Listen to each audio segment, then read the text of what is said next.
Supposedly he has a photographic memory too. Can't stand that goddamn James Harden. What a shame. Well, James Harden. Talent. No, I do. I'm a talent hater. I hate when I see somebody who's just like born good at stuff. I'm just like, yeah, the work, man, shut up. So you're a hater. Yes, I thought we just established that. Right, he was like, I'm a hater. There's no shame.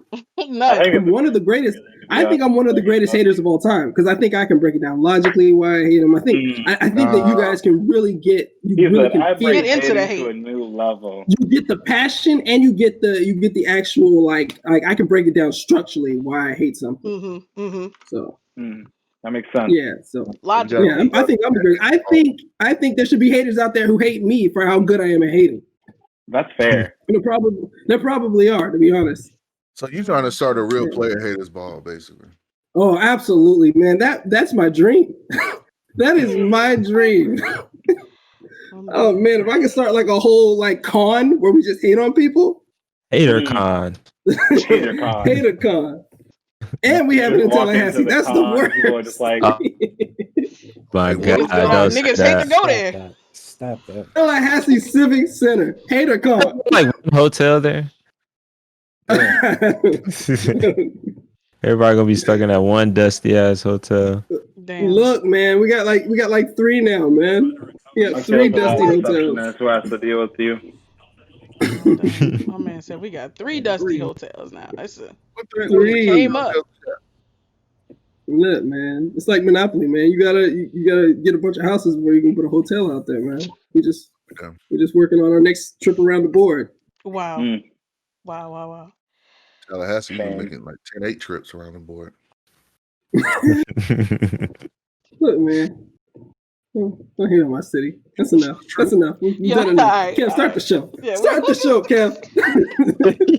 Sick and tired of y'all nonsense. Oh, man.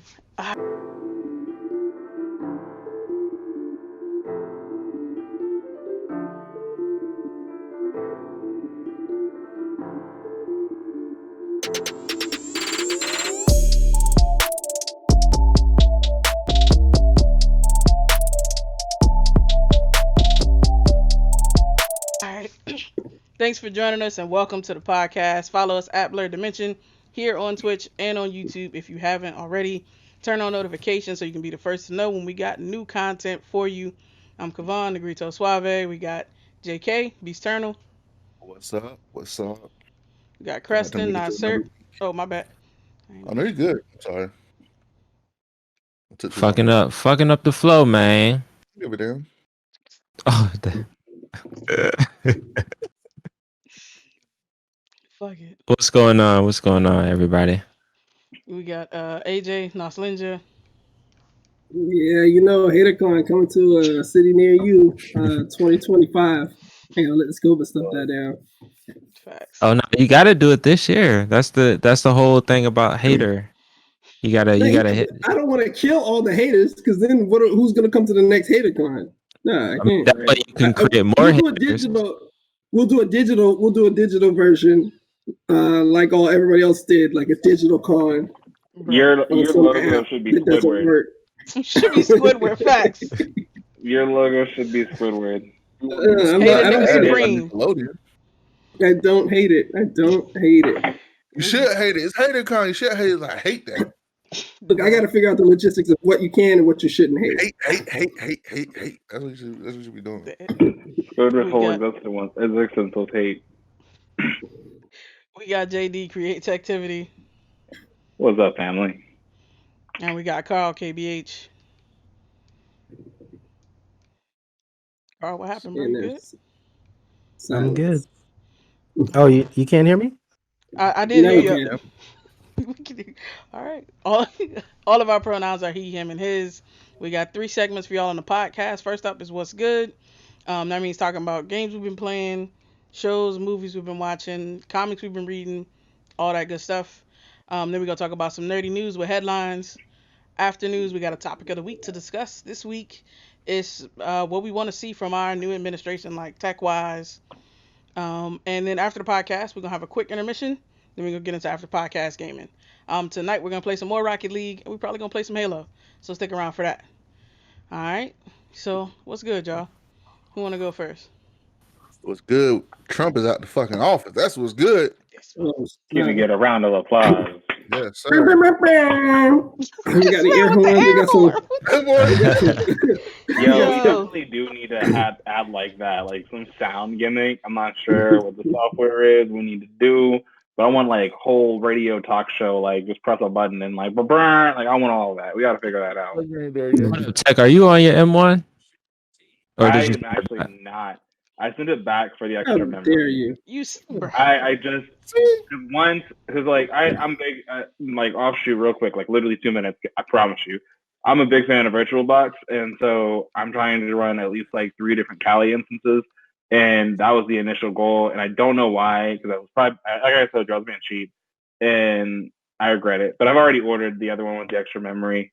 Apple's like return process is really simple. Like I didn't even wait for the system to get there. They refunded me immediately. Like at the moment I was just like, I'm sending it back, and I sent it. They refunded me like immediately, which was fantastic. And they are very understanding of the whole process. I wish I had the money to get the actual tower system where you can like upgrade things easier. About the Mac Pro? Well, no, like the actual tower, like the big tower. Yeah, the Mac Pro. The bigger joints. Yeah, the Mac Pro. Yeah. Sorry, so many different names. 32 terabytes of RAM and shit. Yeah. Those joints are super duper heavy. Yeah. I wish I had the funds for it. I really do. You gotta asked get me the I wanted to like. $600 wheels. I know, right? You got to get the $600 wheels. Lucy asked me if I wanted to wait and just buy that, and I was like, no, I need something now. So I'm on still the old MacBook Air, the old reliable this evening. But yeah, the other one should be here this week though. This week coming up. And the reason why they said, "Oh, we're going to refund your money because we know where you live. We're going to hunt you down for that product." No, I mean they were really like shout out to Apple though. Like their customer service was fantastic. The guy fully understood. He even sent me like a video of like how I could potentially do it myself. But like I don't know if it's just I'm not a hardware guy, so I don't like fucking with hardware. Like especially like my own PC, sure. Like that's simple enough. Like Mac stuff, like you tweak something and then it's gonna break everything. In my personal experience, so I'm like, no, I'm not gonna risk this.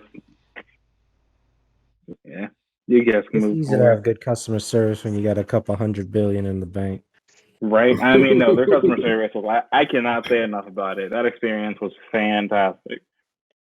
Even better customer service and actually publicity. You know, they just sponsor some people. You know, Yeah, I feel you. They're gonna be like, what the fuck are y'all gonna do for us? You know, huh? What are y'all gonna do for us? Hey, we're gonna be out here representing, baby. What you mean? Like exactly. We all gonna have Apple shirts on.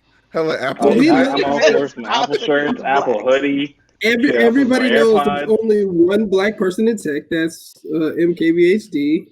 And then the rest of them are actors and rappers and athletes. That nigga don't need no more money, no more products. He good.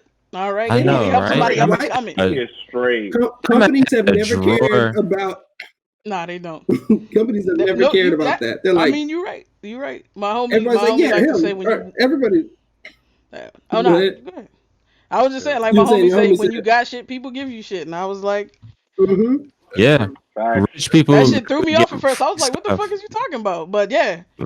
Like when you're rich and famous, like you literally people just give you stuff. It's like, dog, like because they can afford it. Your audience is more valuable than you buying it yourself because that's ultimately the goal, right? You build up a big enough brand. Like I was watching a video someone posted in Black Collective of this guy named Ray Gaming, how he was like explaining how gamers or just content creators make money. It's not really based off of like subscribers, it's based off of ads. Like once you reach a certain threshold of subscribers, you'll start making money. Like you'll start seeing like a $5,000 a month or $10,000 a month or $20,000 a month just because you're getting ads on your content now. Like ad providers, they only need to see you have like 500 plus. Like that's all they care about because there's a percentage of them making money by advertising on your platform. Yep, that's true. And it's all about brand, right? So like you said, it's that brand marketing for yourself and stuff like that. But so we can't stress enough. shout Blerdimension everywhere. Watch our content. Subscribe on YouTube. You know, we trying to get this check. Appreciate you. Be watching these damn videos. I will betray everything that I've ever said about Max. I wear all kinds of Max stuff. They all kinds of Max shit. Like I have a Mac headband on, Mac wristbands on. I wear an Apple chain. Like, I have an iPhone. Well, we're simple, man. We're very simple. I will completely revamp my entire computer system to just be all Macs. You'll never hear me say another bad word about Apple. We'll even game on Mac. You won't see us game on anything else. We'll even game on Mac hardware. Okay, calm down. We'll use Shadow. Chris, we just build like a Mac shell. So you can put your gaming stuff. Yeah, that'll work. Yeah. Mac hardware is the fastest way to run Windows, man. That's crazy. This man. All right. So what's good, y'all? I'm sorry. Who was going first? I forgot. Nobody. Who? Shit. Nobody. I'll go first. JK just said something about Trump. That's how it started. Oh, yeah, that's how I did how it started. All right. So what's good, JK? What's good is one, I beat Cyberpunk kinda. I did one ending. It was kind of lame. I was like, this is the ending? Come on, man. Like y'all could have done some more elaborate shit, but anyway. Had to get it out. Had to ship it. Yeah, for real. And so played that. Now I am delving into. I'm starting to play Control. I actually like the gameplay. Thank you. I'm trying to get more people to get on there. Been playing that Call of Duty, of course. Start playing the Pathless on PS5. It's very interesting. It's a very interesting game. I will say that. It's not a normal single player adventure type game. As what you would think. But I like it though. It's actually pretty cool. Of course, been playing Apex on the PS5, and it's a lot smoother on the PS5 than it is on PS4. But I still think it needs to be optimized a little bit. Did they ever? They didn't release a patch for next gen, right? For Apex.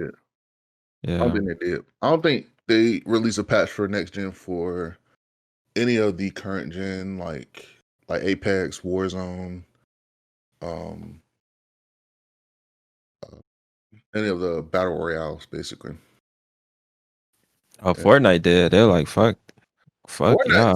That's what I'm saying. Like, they's like, man, we got to, because kids gonna be wanting to play this game. So, which is cool. What have I been playing? Pathless Cold War. I finished Lupin. It's kind of so 5 episodes. But say again. Yeah, it was kind of short. It's only 5 episodes. Yeah, it's very disappointing. It was short. Yeah. So it's part 2 is coming this year, so that's fine. Yeah. I'll wait. Yeah. That's what they said on their thing. I was like, damn, that's kind of quick. And so that makes me want a Black Sherlock Holmes movie, or show so bad. Like I would love to see someone take on that, like the Switch of Sherlock Holmes. Yeah, like Luke. Well, yeah, I guess that's Luther's basically Black Sherlock Holmes, but he's got more problems. Right. I would love an actual black Sherlock Holmes mantle. I'd love to see it. There's some actually good stuff coming on Netflix in the next coming months. They got this space kind of movie, but it's in Japanese. I think it's based on an anime actually. Looks like Lupin was French, but you could do the English dub. Well, not Lupin. There's another show. No, I'm saying like that Japanese show. Even if it's in Japanese, you might be able to do an English dub. I mean, I'll just watch the subtitles. If you just don't want to be reading, because sometimes, man, I'm trying to watch a show late at night, and my eyes don't work like that late at night. Hey, I train my eyes. Multitasking. Stuff works like. I've never been good at multitasking. I've been training my eyes watching anime and Korean dramas. So, speaking of Korean dramas, are hilarious. I've been watching this one called Uncanny Counter.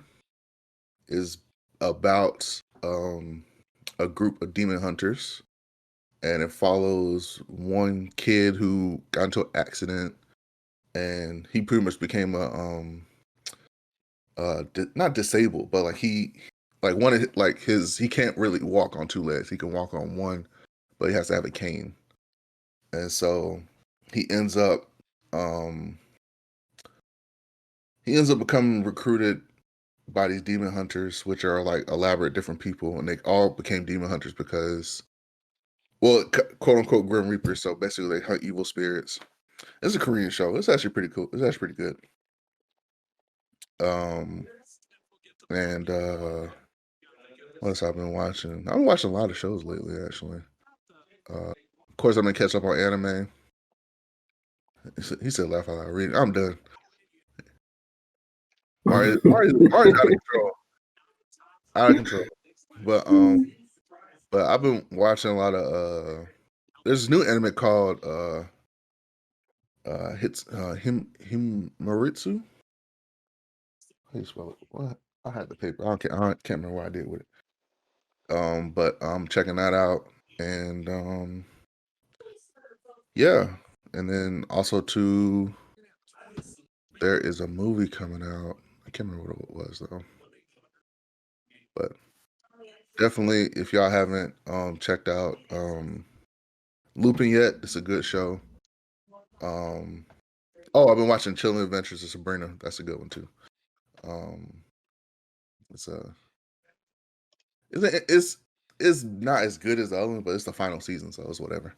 And then Lucifer's coming out for season 5B, but I think it won't be until like next year or something. There's like a halt in the production because of COVID or something like that. And yeah, and then and I was playing Battle for the Grid against Creston like before this show because everybody was late. Damn, just throw everybody under the bus. I just joking. I'm joking. I'm kidding. No, late. I'm kidding. Damn. You're not joking. JK. You told the truth is what you did. Yo, shit. Wow. Y'all were late. Y'all were just on everybody's on CPT time, you know. CP time. Yeah. You know, it's a little 10 minutes behind. That's fine. No, yeah. It's a little something. We flashed through there, but yeah, that's all for me. I bet. You know what? I can go next. Talk about what's good with me this week or this past week. So I've continued Ozark, much to Maurice's dismay, I'm sure. But This man don't like anything. I'm just convinced. Hey, you need to invite that nigga to be the keynote speaker for HaterCon. I know exactly. Guest of honor in that tell you motherfucker. why I hate Halo. I need your times. I need your availability, Maurice, so we can set up this man a VIP pass. Let me get your availability. A dream that we will all hate on Xbox. Why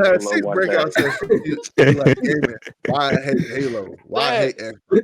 Why PS5 is better. He said, "Let me get my fedora." Why PS5 is the superior console? Fuck Halo. Fuck Halo. Fuck Halo. Fuck Halo. And fuck Halo.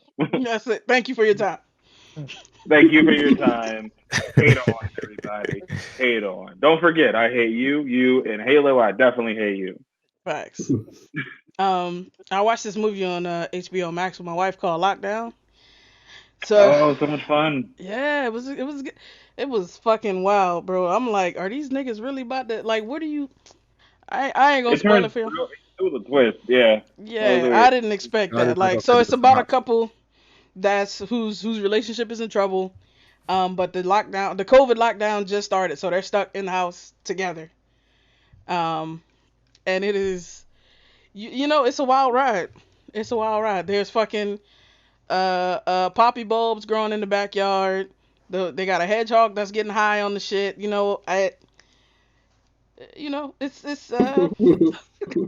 it sounds like some real life shit. Yep. Well, yeah. Yep. It probably, actually, you know what? That probably did happen somewhere in around this country, it probably did happen like that. Well, this is in. This is in. Animals get high all the time. Everybody knows that. Yeah, hell yeah, absolutely. Animals love to get fucking high. Where was this at? It was in the UK somewhere. I don't think they was in London, but it was somewhere over there. So it's Chiwetel, Ejiofor, and Anne Hathaway starring in it, and it's good. It's good. I've been playing some more Black Ops. Been having fun with that. I've been trying to find time to level up this battle pass. I haven't paid for it yet, but I've been wanting to get some of these custom weapons, so I'm trying to make time. Been playing Final Fantasy 15. Man, I still ain't got the damn Street Sweeper. I got one match left, and these motherfuckers will not let me live. But you said the Street Sweeper? Yeah, that automatic shotgun. Yeah. Oh, you talking about on Cold War or Final Fantasy? On Cold War. Oh, okay. But yeah, I did start playing Final Fantasy because they about to take it off Game Pass. I don't know if I'm gonna finish take it off and never put it back on. Crazy. Damn. This man. Look, invite this man to HaterCon. He needs to do the end cap. Keep it on. Creston can definitely. I've heard some hater stuff from Creston. I know he can do at least one. You can do at least one. Absolutely. I could do a whole session on James Harden. Yeah. I could do a whole session on the Washington football team. Oh yeah, wait a minute. That's a hate. That's a hate of your lifetime. Oh yeah, that's my hate. Maurice is a Zelda hater. Put me on that list. Yeah, absolutely. I need your availability too. Absolutely. They're still without a mascot? Oh yeah, I'm definitely a Zelda hater. You know the funny thing is, before you start, people will actually probably show up.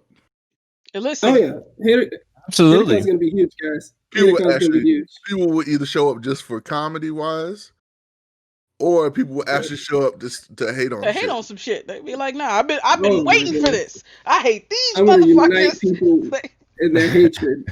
What would be the funniest thing in the world is if Dave Chappelle showed up dressed as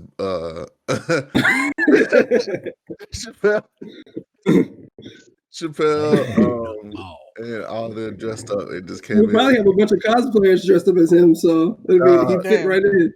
Yes, you like. Oh, looks like we got some amateurs have playing handball going on. I would die laughing. Anyway, look, man, get it kind of 2025. Get ready for that. And then Final Fantasy 15 it's aged really well. I feel like I was telling this to Maurice and Creston before when I was streaming it. Like when I played the beta for this, I was so disappointed. I wanted to fight everybody at Square. I was like, I'm not gonna touch this with a 10-foot pole, and I never bought it because I was like, fuck y'all, like y'all basically spat in my face, like I'm not paying for this shit. Swab was pacing outside the building, just yelling, waiting for somebody to come outside. Did that come out before or after Avengers? Before. Oh, way this is before. Like from 2015. Yeah. Is it Avengers like? Is that a reason that you made that comparison? Does it have the same kind of mechanics? So.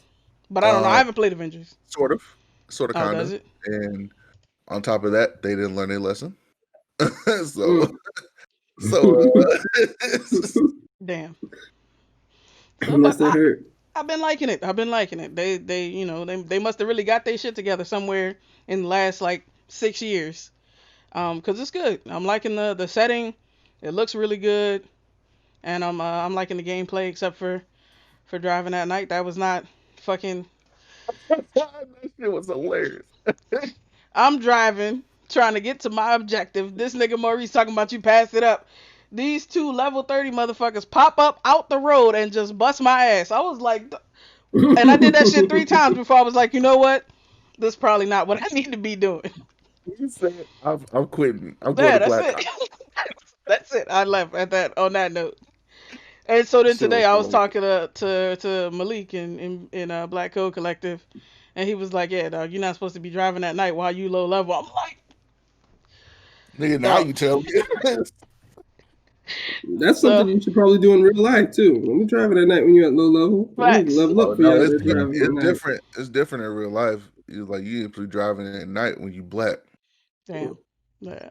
Well, I mean, I'm thinking maybe it's a test. I gotta do something special, or they gonna knock me down and then they gonna be like, oh, this what you supposed to do. No, they just beat me down, and I had to start over. Set tripping in the dark, bruh. So I'm gonna just rest, and we're gonna start over in the daytime when I get back to it. But I will say it's probably good enough that if I don't finish it by the 29th, I'm thinking about paying for it. I'm having a lot of fun with it. There seems like there's a lot of stuff to do, and a lot of good story. So we'll see. And then I finished Noblesse. I don't know if they're coming out with a second season, but I finished the season that they had out. And it was good. Yeah. Like, oh, fucking animes be killing me with these niggas. I left a fragment of my memory. Like, nigga, you could have been, like, we've been fighting this whole time. You could have been saying something. Cool Comic Collector. He's like, oh, you can't beat me. Hey, I was like, oh, this isn't Frankenstein that nigga? Nah, he is. Like, isn't Frankenstein just amazing? Frankenstein. I want a friend like Frankenstein.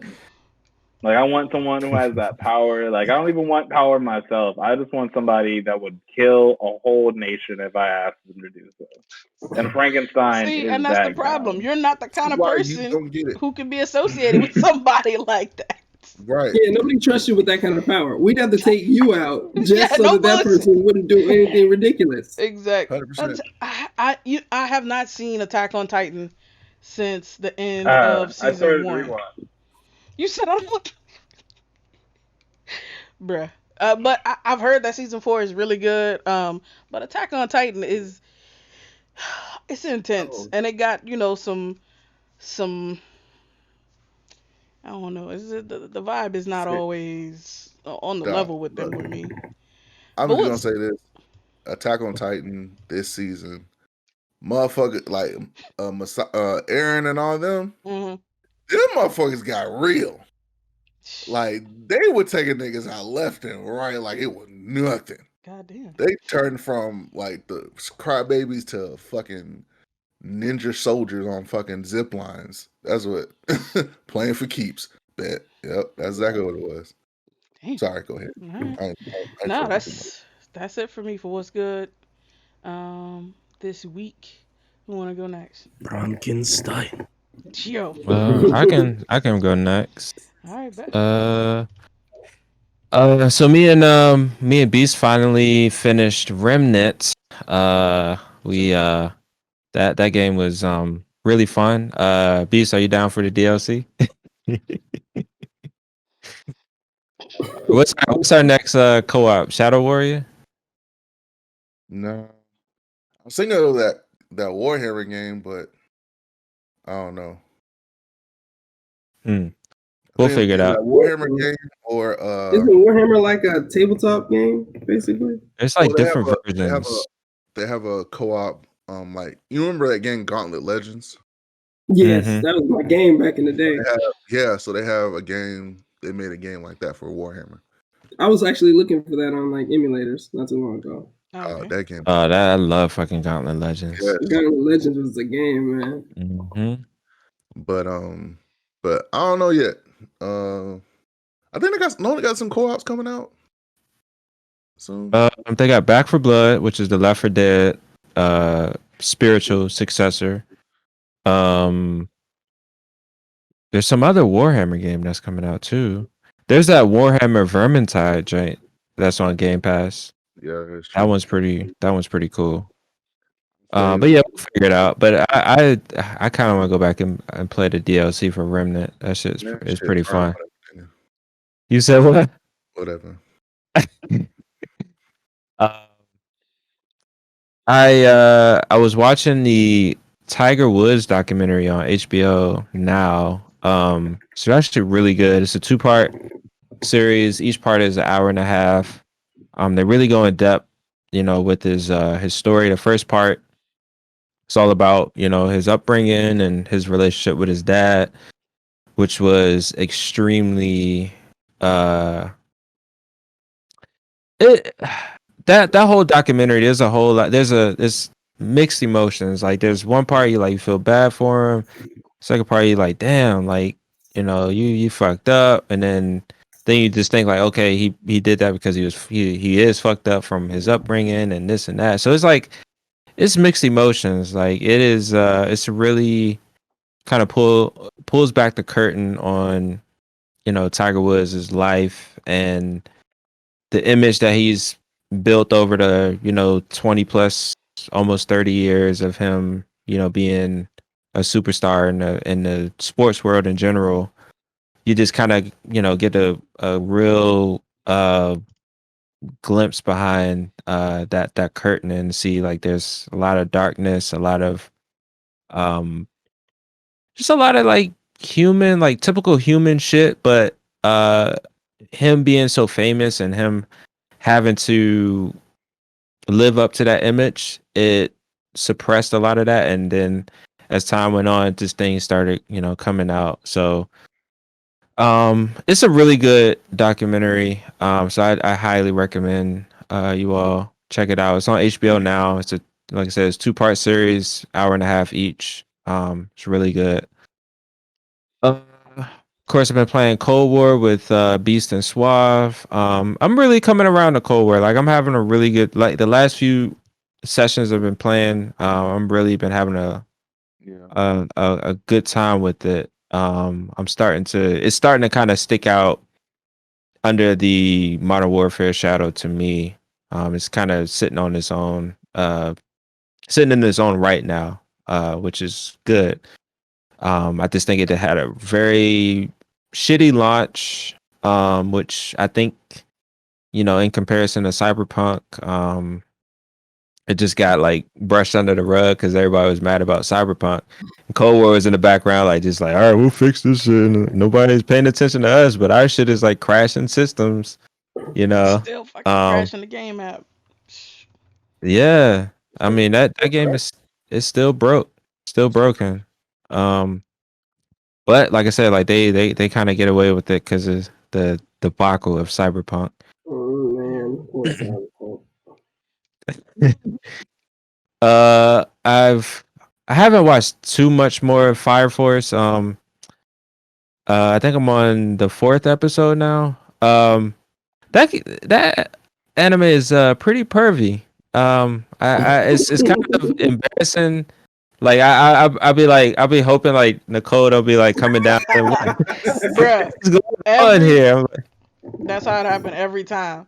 I'll be watching some shit, niggas be fighting and shit. Soon as my wife walk in the room, the one girl, the nun, she done tripped, all her clothes fell off. I'm like, dog, okay, this is not what the anime is about. Yeah, exactly. Exactly. She'd be like, okay. My wife never walks in on the Yeah, part she'd where be they're like, like bleeding the blood out of each other. She always walks in when they're just like, "Oi, monster! Like we're close up to the pig."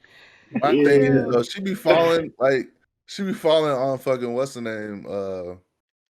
On shit, I call him the devil kid, but she be following him like Shinra. he be having his face in her tits and shit, like falling on her butt. Like I'm like, and she be butt ass naked. I'm like, come on, dog, you can't be that clumsy. But they kind of like get past that though, right? No, I keep happening. No, they don't. They never get past it. It continues to happen throughout I the must have just gotten used to it because I watched the whole first season. I don't think I got through the.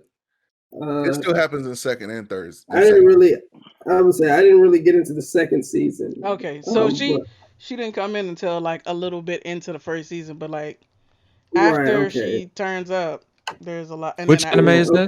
Fire Force. There's more than one season. Oh, I thought it was only one season for some reason. Nah, man, it's like 3 now, I think. Damn, I'm way behind.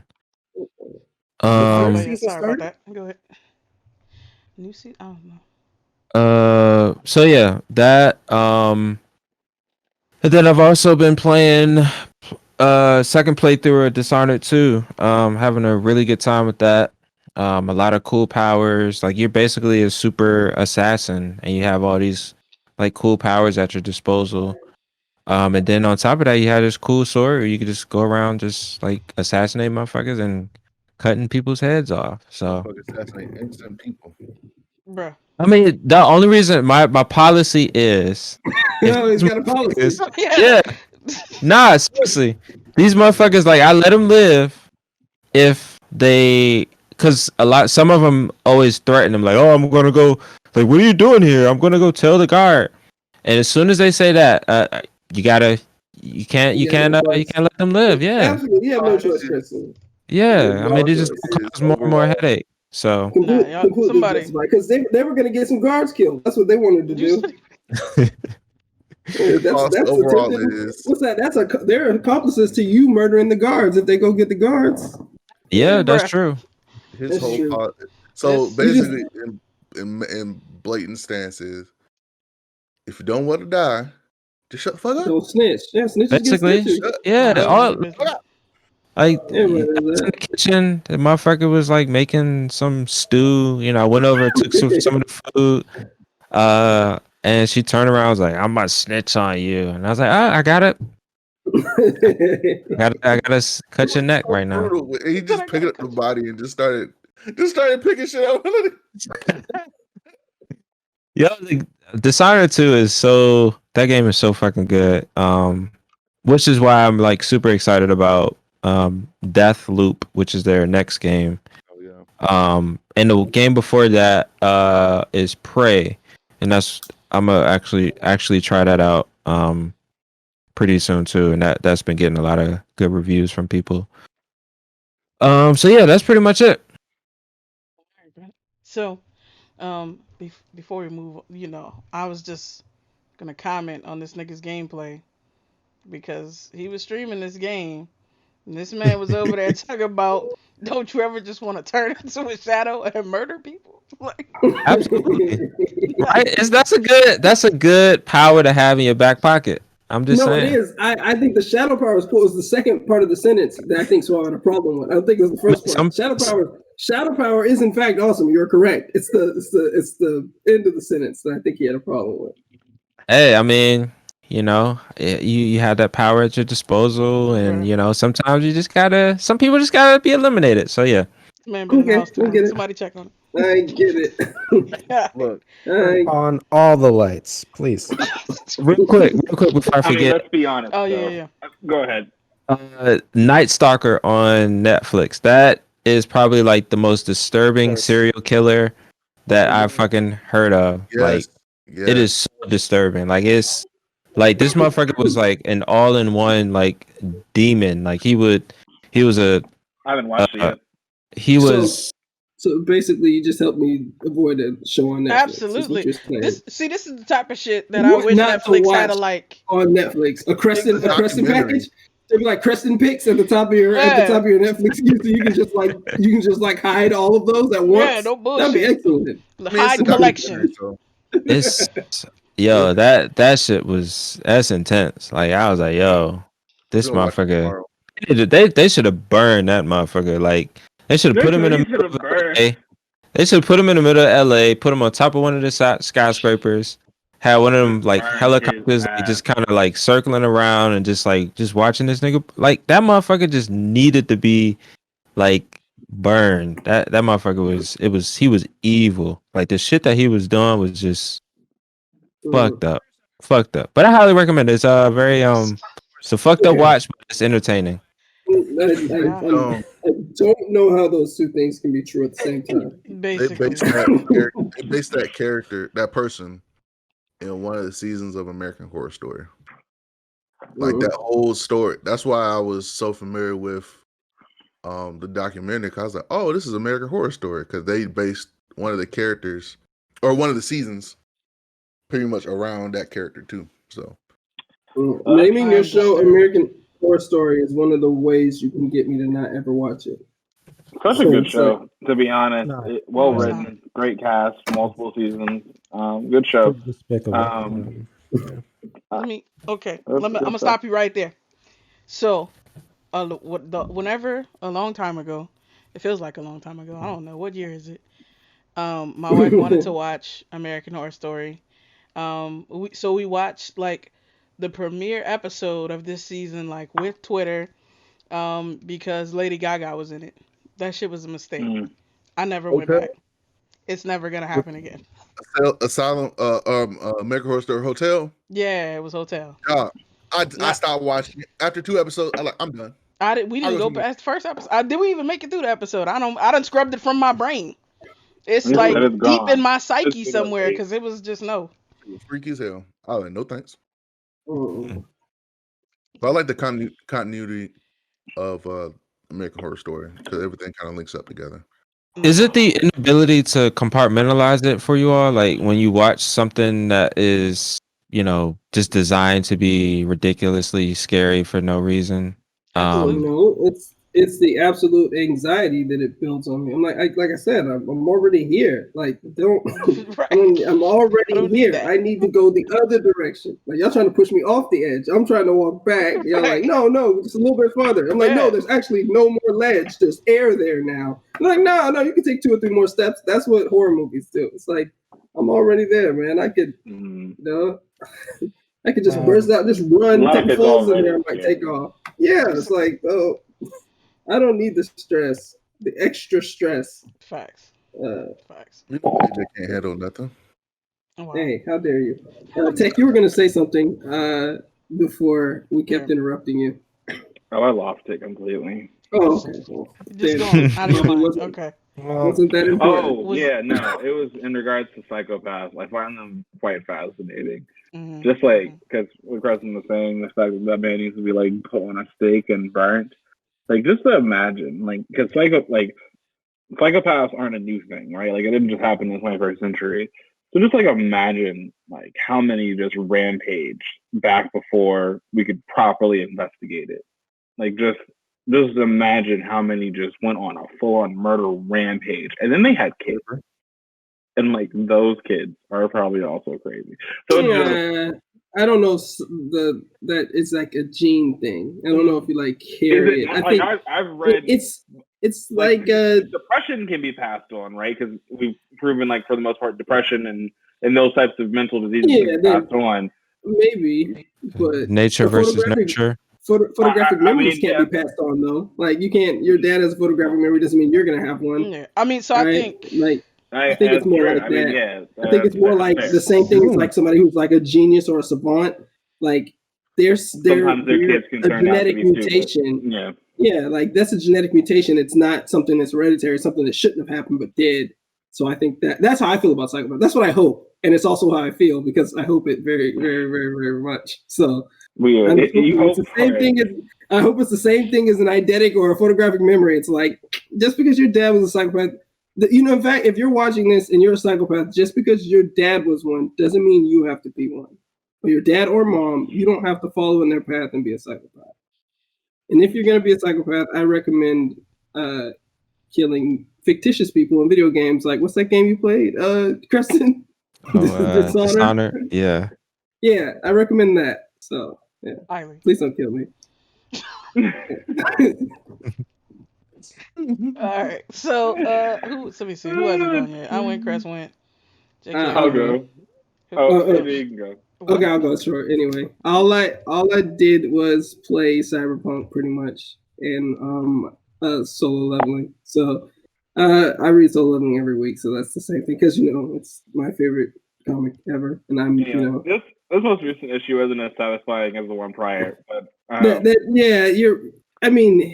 it just keeps ramping up. There has to be at least one little flat so that you can enjoy the next jump up. So fair. I just couldn't imagine like that one line in the last issue where she was just like, it's not even like a human versus a monster thing now. It's a monster versus a monster.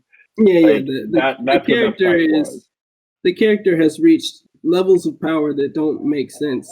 Even for like human SS rank, level hunters, he has surpassed them completely. It's to the point where it doesn't make sense for him to still be the hero. But he is, and so it's like a weird thing. I usually hate this kind of stuff. Like this is like Superman, all the super powered, like so powerful that they can't be challenged superheroes. I just like, man, I believe absolute power corrupts absolutely. So whenever I see that and then they try to make them like the most, perfect human on the planet, I get upset because I'm like, to me, this doesn't fit in my worldview. So I can't watch that kind of stuff technically. But this character has enough motivations to keep him. He's technically not like a goody two shoe of any kind. He's just got a single focus that continues to push him in one direction. Which is simply his family. Right, he can amass power without being evil, but you see the flickers of evil when he gets upset, right? Like when he's fighting villains, he's merciless. So you can see that he could be evil tomorrow. Like it's just a matter of time. Like it's just such a cool like journey you're on. So I usually hate superpower people, but this show or this comic is I guess an outlier for me. I like this and Dragon Ball Z, where it's like Goku's just gonna keep getting stronger. But I'm like, I'm already invested. So you might hate me even more once I get this vaccine. Yeah, because you're gonna have superpowers. Hell yeah! If you get superpowers, I'm just gonna go get the vaccine. Hopefully, we can all turn into shadows so Crescent can't kill us. But after Solo, I just played Cyberpunk. I literally been trying to beat this game, but like the problem with this game for me is like every time you're on a side mission, you're like, okay, so like I'm gonna do all my side missions. I'm at the point where if I take another of the main missions, I can't beat any of the side missions till after the main mission's over. All right, so I'm like, they literally told me that when I was about to walk into the room. They're like, hey, you're at this point, so you better do all the gigs you want to do before this. So I started doing the side missions, but when you're doing a side mission, you get a call during that side mission for another side mission. People just keep calling you. It's like we're getting robocalled in a video game. It's like you're like, I'm literally sneaking through like a warehouse trying not to get caught by like the Tiger Claw gang. And somebody's like, hey, you mind picking up a package down on 6th Street? I'm like, nigga, I'm about to get shot here. Like, because you want to, first of all, I don't have the power to put my phone on vibrate, right? So you out here risking my life because you want me to pick up some stupid package. So it's kind of like annoying to be like, man, these side missions, these gigs keep coming. But I guess that's the way you prolong gameplay or whatever. And they're interesting. So eventually I just start doing them and I don't really like, they kind of like have something to do with your character. If you do them, I mean, you can do them or not do them, right? So you can even fail them. Like there was this one where I was supposed to like get rid of a body, and I was like, nah, you killed that person, you get rid of the body, and I just left, and so I guess I failed that mission. But I was like, I feel morally good about not burying that body. Yeah, but it's pretty fun. For the most part, I think the game's actually good. I think I think it got a lot of bad because of how they pushed it out. It should have just been for the newer consoles and the next gen consoles, not the earlier ones. It's actually pretty good. It's entertaining. I'm invested in the story. I don't really play games like that, like sit down and play games. So this is the first game I've played like this since I was in high school. Yeah. So it's like I haven't really. Most of the games I play now are multiplayer, just for the social aspect. I am very much like Creston in the killing people thing though, because like I be trying not to murder people in Cyberpunk, but like when they got a little yellow upside down triangle over their head, right? That means that like if they see you, they might want to fight you. Like, and you don't really know. Like some of them is proximity. You get too close and they're like, hey, that's enough. You bumped me. Now we got to shoot it out.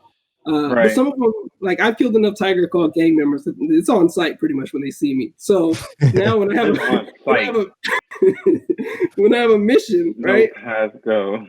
My stealth isn't great on this game because I was like first thing I did was intelligence. I wanted to hack everything. So I was like, I want to be the smartest person in the room. So let me be able to hack these people. Right. So my intelligence was way up. And I think the next thing was like, reflexes or whatever, so I could, move around and shoot stuff. But it's to the point now where I know I'm not going to be able to sneak through a room. So as soon as I have a mission where like I have to sneak past like 6 or 7 Tiger Claws, I just set up with a sniper rifle in a corner and start taking them out. Like there's no point in being stealth anymore. Let's not pretend I'm not going to kill these niggas. Yeah, like I'll try to sneak up behind them and I'll be putting people to sleep and moving them and stuff. And then after a while, somebody catches me and then it just turns into a shootout. So I'm like, sometimes, so I'm just like, you know what? So in a sense, I understand Creston murdering people who are like going to snitch. because that's what these guys do. They just go tell the whole room, tell the whole house that I'm here. And I'm like, now once they do that, I'm fighting everybody anyway. So I might as well just start killing these jokers off rip. And so I do. Tiger, only gang members though, guys. I'm still pretty much a vigilante right now. Still pretty good. I don't be murdering innocent people for no reason. They usually have to be pretty evil. But yes, if you about to snitch on me, you will get murdered, and I won't feel sorry. Absolutely. They I endorse it. They kind of lied to you about once you when it said once you go through the elevator, you can't do any other missions except the main mission. It's basically saying like, okay, so once you finish that main mission, the game's over. Okay. But it says, hey, you can go back and finish your side jobs. So it will just take you back. It will rewind you back before you got. Oh, to rewind. Oh, okay. So I don't want that. I want to know what my life's like after the. Yeah, after the whole it will thing. show you. It will show. You'll have like a little cutscene and stuff. But after that cutscene, it goes. You do end credits, or you can go back and do side jobs. So right. Well, the side jobs keep rolling in. I don't know when I'll ever finish this game because every time I finish one, 2 more problems. Like killing the Hydra. DLC coming too. I was like, shit. Yeah. But anyway, that's all I've been doing. All right, bet. Yeah. All right, so JD, what's good? This man froze or? That air lot right out of air. My bad. I don't know where the fuck I'm at. I'm here, present. Anyway, what's good? This week has been a bunch of anime. So we got like Attack on Titan season 4. Watching that while simultaneously rewatching the rest of them, just because I can't get enough of it at the moment. Because season 4 kind of reignited my love for Attack on Titan. Also restarted the manga, which is fantastic. Hidden gem that I found, manga and anime wise, is Musako Tensei. My Japanese sucks, so pronunciations suck. Even though I've been a weeboo for the longest time, still can't do it right. Nevertheless, right? Nevertheless, the manga is fantastic. It was originally a web novel. It's, I guess, most people on the internet call it and consider it the grandfather of the, I guess, isekai, genre. It's one of the first ones to come out, like early 2011, early 2010. Basically, it follows this guy who had, like, he was a NEET, which I guess in Japan, that is what we would consider like people who are afraid to leave their rooms or leave their homes, so they never do anymore. And so like his brother and sister basically like pull him out and throw him out of the house. Mind you, like 45 at this point in time, he's lived in his house and in his one room the last 30 years of his life. And so like he's like an incredibly damaged character. Nevertheless, he gets hit by a bus trying to save these kids. And then, isekai'd into a whole nother world with magic and swordplay, but he starts off as a baby with the consciousness of a 45-year-old who's still terrified of leaving the space in which he was born, like the house in which he was born in. But it's fantastic. It's a great watch. Only on Funimation right now, which Funimation is getting a lot of them this season. I'm excited and terrified to see kind of what's going to look like. I don't think Sony's going to pull anything this season, but I wonder what they'll do next season. Now that they both own Crunchyroll and Funimation, whether if they'll just combine into one service, like who gets what as far as like which studio gets what, or if VR will get Funimation and Crunchyroll under the window again. That'd be fantastic. As a fan, I would appreciate having to only pay for one service a month. For real. I would highly fucking appreciate it. But yeah, I mean that's been this week. Has been anime. World Trigger season 2 has been fantastic. The animation is on point. Yes. Yeah, World Trigger has been fantastic. Yes. I'm looking forward to that. Restarted reading that manga as well. What else has been really good? Black Clover has been good. Definitely restarted that one after the time skip. Finished ReZero. And Dr. Stone has been fantastic so far as well. Yes. that time I got reincarnated as a slime. Slow start for this season, but still pretty good. I just like, even though that is a very like it's tossed up in the anime community, I do enjoy it just for the general world building. As like, instead of most isekais, it's kind of focused on like the broken main character, like the OP character. I do enjoy how they kind of balance it out, where he has to like kind of build a town and a place for these monsters, and he's building like a society. Yeah, like I love that, like that world building in this anime. So I really appreciate that. And yeah, that's I think that's it. There hasn't been much else I've consumed, but definitely would highly suggest, if you have a Funimation account, Miseko Tensei has been fantastic.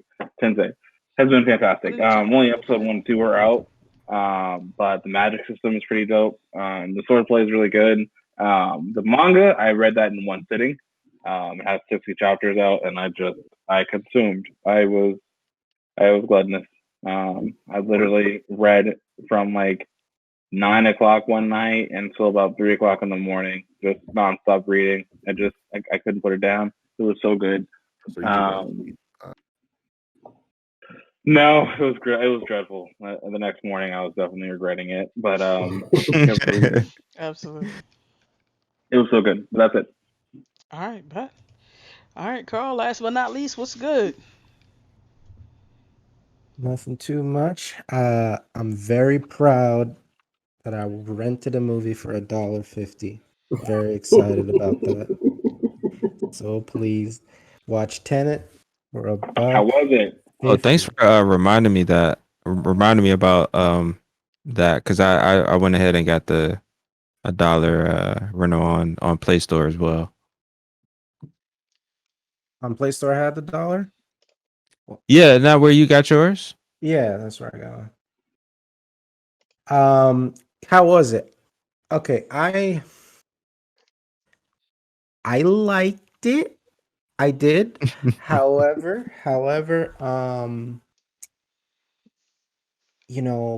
I normally like this, but I felt like it had too much of a British vibe to it. Christopher Nolan, he's British, is he not? Yeah, I think so. It's a Yeah. British name, even if he's not British. Yeah, he's British. Yeah. So it had that. It tried to be like quick and clever with some of its stuff, especially early on in the movie. Mm-hmm. And so I felt like I had to listen too keenly to get all their little inside jokes type things. And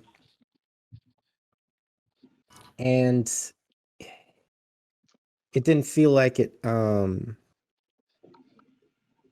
whatever the dude's name.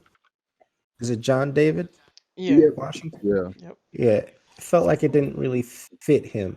But at the same time, he's like a spy type of guy, so it's like, okay, yeah, he's playing a role here, so it kind of makes sense. Did he have a British accent? He didn't. He No, didn't. he It was just the rhythm of the conversation. It wasn't accents really. Because really, I think there was only maybe a couple people in the movie that had British accents, but it was just the rhythm of the conversation. And early on, there was some spots where they were in London, even though, yeah. So that was it. But I did enjoy it, but at the same time, I don't think it's like the most amazing thing ever. But it didn't hurt my expectation because that's exactly what I expected. I was looking forward to it because I like that sort of thing, so I wasn't disappointed. And it was $1.50, baby. Yes, I'm so excited about that. $1.50 really got you hyped. Yes.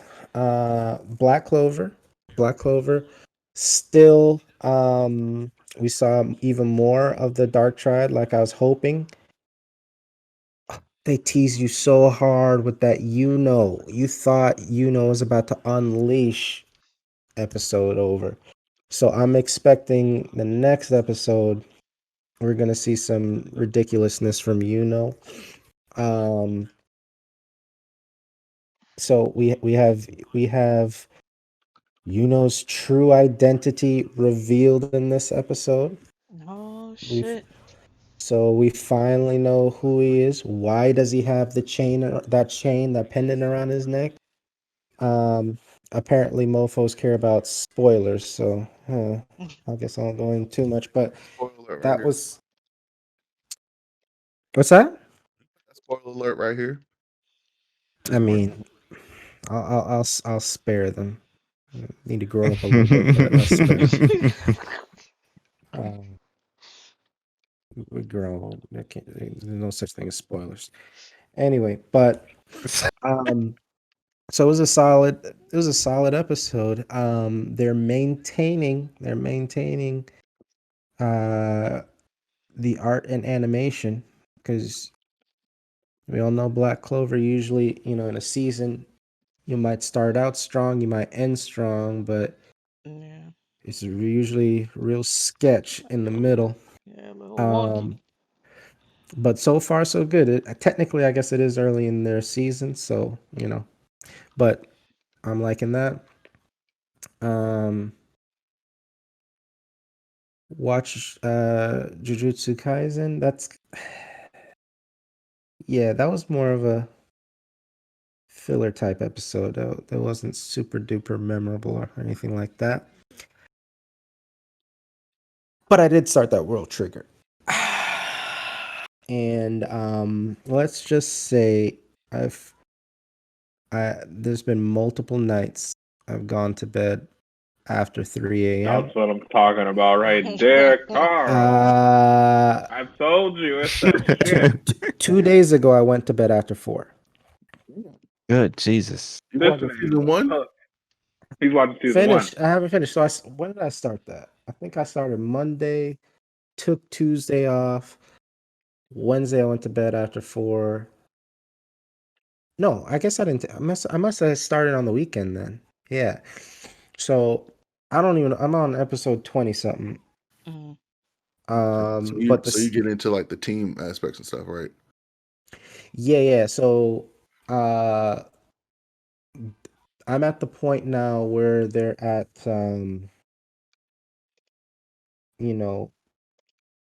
what's his name? Yuma has joined Border. He's at the little thing. He's in the process of leveling up to a B rank. Okay. So he's not there yet. That's a good one. That's a good art. I will say World Trigger definitely was slow at first, but then once it started getting into like the team aspects and how stuff worked with the abilities and the different teams, like Tech said, that's when shit got good. And the war that they had got really it was very emotional sometimes, but it was good as shit. Yeah.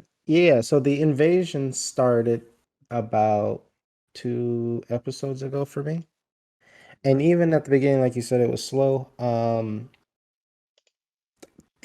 At least up to this point, the story doesn't seem very intricate, I'd say, but I was immediately pulled in by the story. So I wasn't really bothered by the slowness, and there was enough action at the beginning to keep me in, but like I can't even really put my finger on it why I'm so locked into it. It's weird, right? Yeah. It's such a hidden gem. Like I couldn't understand it either. Like I think a lot of it comes down to like even the side characters are somewhat interesting. Like you have your main MCs and like they're great and they're a team and whatnot. But honestly, it's the side characters that are in some ways more like gripping than your main team that you're following. And like you said, like the action even from the start is pretty good. Like I think episode 1, you're fighting one of the little monster things, and like they're basically killing kids in a school, and like right off the jump, they're killing kids, which isn't great, but like it's the beginning of it, so it kind of pulls you in pretty quick, and then it's just like the concept of the different worlds that are or other dimensions or worlds. I guess it's worlds. I don't know. Like I could never really explain it either, but I just fucking love World Trigger. Like It's just great. I love that there's so many episodes in one season. Like, right? Like, I was like, I'm blowing through. By the time I hit like 15, I'm like, yeah, the season's about to be over. And I'm like, Nope. I'm like 21, somewhere between 21, episode 21 or 23, somewhere around there. I don't know. But I'm like, dude, it's still roll. It's still rolling. I don't know how many episodes is in this first season, but I thought it was going to be over at least 5 episodes ago. 40? Yeah, it's a good chunk. It's a good chunk. That's so juicy. Yes. So now that, you know, there's a new season, the last thing I want is to I was wrong. catch up. 73. Oh, yes. Oh, yes. It's 73 episodes, yeah. That's perfect. Because the last thing I want is to catch up with this season. I want to just be able to just ride out and just... Well, this season, I do believe it's supposed to be the same, if not more. I don't think it's only 12 EPs. I don't think it's even 12. I'm only double check that. That would be perfect. So I'm enjoying that. I haven't watched any Mandalorian because I've been watching World Trigger. And then so I told myself, you know what, I'm going to pause here just so I could get the ball rolling on the second season of Mandalorian. And I really want to watch that. You know, I like that show, but I didn't do it. Hey man, you're the one who's like, you need more force powers in your life, and you're not watching the second season of Mandalorian. It's gonna happen. It's not like you know. I mean, it's not an intense amount, but I mean, it's way more than the first season. It can't be any less than the first season. It can be less. It could be 0. There was force powers in the first season. Of all, then what are we even doing here? Damn. If it's less than that, you don't even have a TV show. I don't know what you have. No, everybody else is okay with just the Mandalorian shooting people. Yeah, sure. But Attack on Titan haven't watched. I'm waiting for it to be over. Mm-hmm. And then so I could just binge it. I don't want to wait, you know, week to week. I just want to be able to attack it. And then, you know, eventually I'll get over the intense perviness and drug use of industry and go back into it. But I'm still in the detox mode from there. So damn, it's really that bad? Detox. It's a combination of the detox and there's other options. I mean, what is it? Episode 1, the guy dies on a toilet. Yeah. And the girl. It was the first episode. Industry. Yeah. Yeah. An industry. Yeah. It was the first episode. Died on a toilet from like Red Bull and Adderall or something. I don't know what the dude was on, but damn, he took a mean shit. I just yeah, man. Like I wanted to punch this guy. Like then he died and I'm like, oh, so I should feel bad for thinking you're a douche for doing that to yourself. Apparently, yes. But the point is, it's like that, unfortunately. Mad at this dude, because I'm like, get into those positions of those companies and think to themselves, they have to work like, 80-hour weeks, like 100-hour weeks, just to stand out, get noticed. Here's the thing, I'm never working for a company. I mean, I have worked for a company like that, but never again. But the truth is, though, he knew he was garbage. And if he had any hope of making the cut at the end, he had to do that because like they were only going to keep you because they knew you were willing to do anything. But he's garbage. Like he provided 0 value. I'm assuming he had decent grades from whatever school, but he's a bum, absolute bum. But you're forced to feel some type of way because he ran himself into the ground and died. But he's trash. He should have just quit because he wasn't going to make it anyway. But yeah. Y'all call me cruel. So Carl, HaterCon is in 2025. What is your availability looking like? AJ, I've never hated on anything or anyone in my that life. was the most hateful thing I've ever heard said about any fictional character ever. Yo. And I just feel like you could at least give us 45 minutes. Or maybe just set up a booth. Maybe sign autographs, go on hateful tirades. Yeah, 8 o'clock, 2025, Carl. Keep your calendar open. The whole year. Keep it open. Like that booth, like y'all gonna do tours. Such and such person is an asshole. Changed my mind. Basically. All right, so we gonna move on. Every other intern has found a way to provide value except for that guy. So, just damn. His value working 27 hours out of the day. Obviously, that's why he was important, wasn't that? Sure. You're just using up my AC. That's all you're doing. Bro, all right, we gonna move. He's garbage. He gonna keep going. All right. So first, little follow up from some news a couple weeks ago. Take-Two had put in a decent bid for Codemasters. They make Dirt 5. Take-Two owns Rockstar, who used to make Midnight Club once upon a time. I was used to make GTA too. They don't make GTA anymore. They don't. Apparently, do none of that. They don't. They make GTA Online. That's it. That's the only game they make now. Exactly. And so, Take-Two went in there with their bid, and I was like, yes, we're gonna get another Midnight Club, something. Nope, no Midnight Club for you. No. EA came in there, they was like, ho, we got deeper pockets.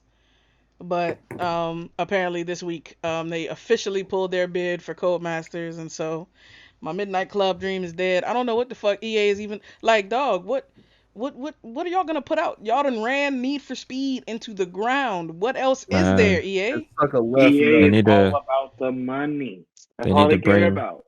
We'll buy the studios, give them money, produce shit games. We'll take some money. We'll hear your complaints. Come on, keep crying, gamers. Keep crying how we're the worst company in the industry, but you're still paying us money for these games. Oh so what does it matter? Wine, all you want. $1 bill. I don't care if it's soggy with your tears. You're right. Exactly. I will use this money to fan me because that's all that matters. They really will. All right. Yeah. So, what you saying? They need to bring back Chris? No, I was thinking. I think that what they might do. Well, all EA needs to do is just let Need for Speed, like, let that just kind of like die off, or just take this whole generation off. Like, bring it back next generation. But like, bring back Burnout, dog. You have the team that created Burnout working on Need for Speed, and I know that they're fucking bored out of their minds of cranking out the mediocre bullshit. Bring back Burnout. I don't understand like why we keep having to play this like open world Burnout game. Like, trust me, I love it. It's fun, but I don't want this shit to be fucking open world. I don't need a racing game to be open world. I never understood that. Like how like stop at like a grocery store and then like park. Get gas. No, I could do that. I could do that in my real life, and I don't even like doing that in my real life. So why would I want to do that in a video game? You don't want like stoplights that like work or like real traffic. Hey, no bullshit. Ridiculous. I used to do that shit. Like I'll ask for a simulator. Grand Theft. That's what gets me in Cyberpunk. Yeah, me too. Those stoplights work, and them things be falling. I be getting hit by cars all the time because I just pass right through it. I don't even be paying attention to the stoplight until I like replayed in my head. And I'm like, oh, that was a red. I did run red. I don't even care about stoplights, and I'm worried it's gonna bleed into my real life. Yeah, they do some stuff, but. We'll see what they do with them, because EA also is notorious for, like, if a game doesn't perform well, they just shut down the whole studio. Oh, fuck. I don't want to hear that shit.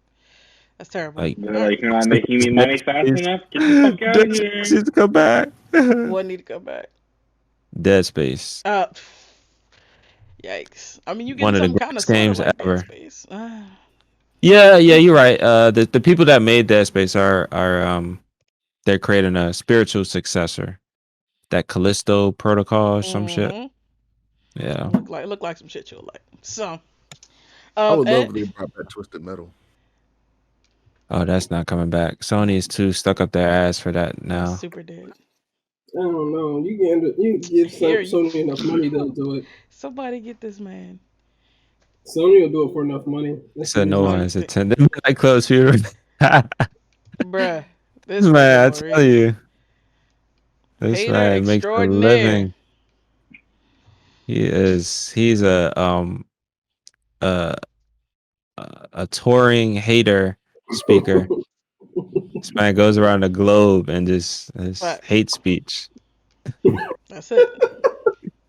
Did you not hear Biden's message? We're trying to unite. Less hate. This motherfucker. So there's never been a more perfect time to have HaterCon than when everybody's talking about peace. Right? Absolutely. All right. So actually, AJ, speaking of that, you probably can't do this HaterCon thing. When you really think about who's going to be in attendance. Yeah, that's what I was worried about. We're going to attract the wrong clientele.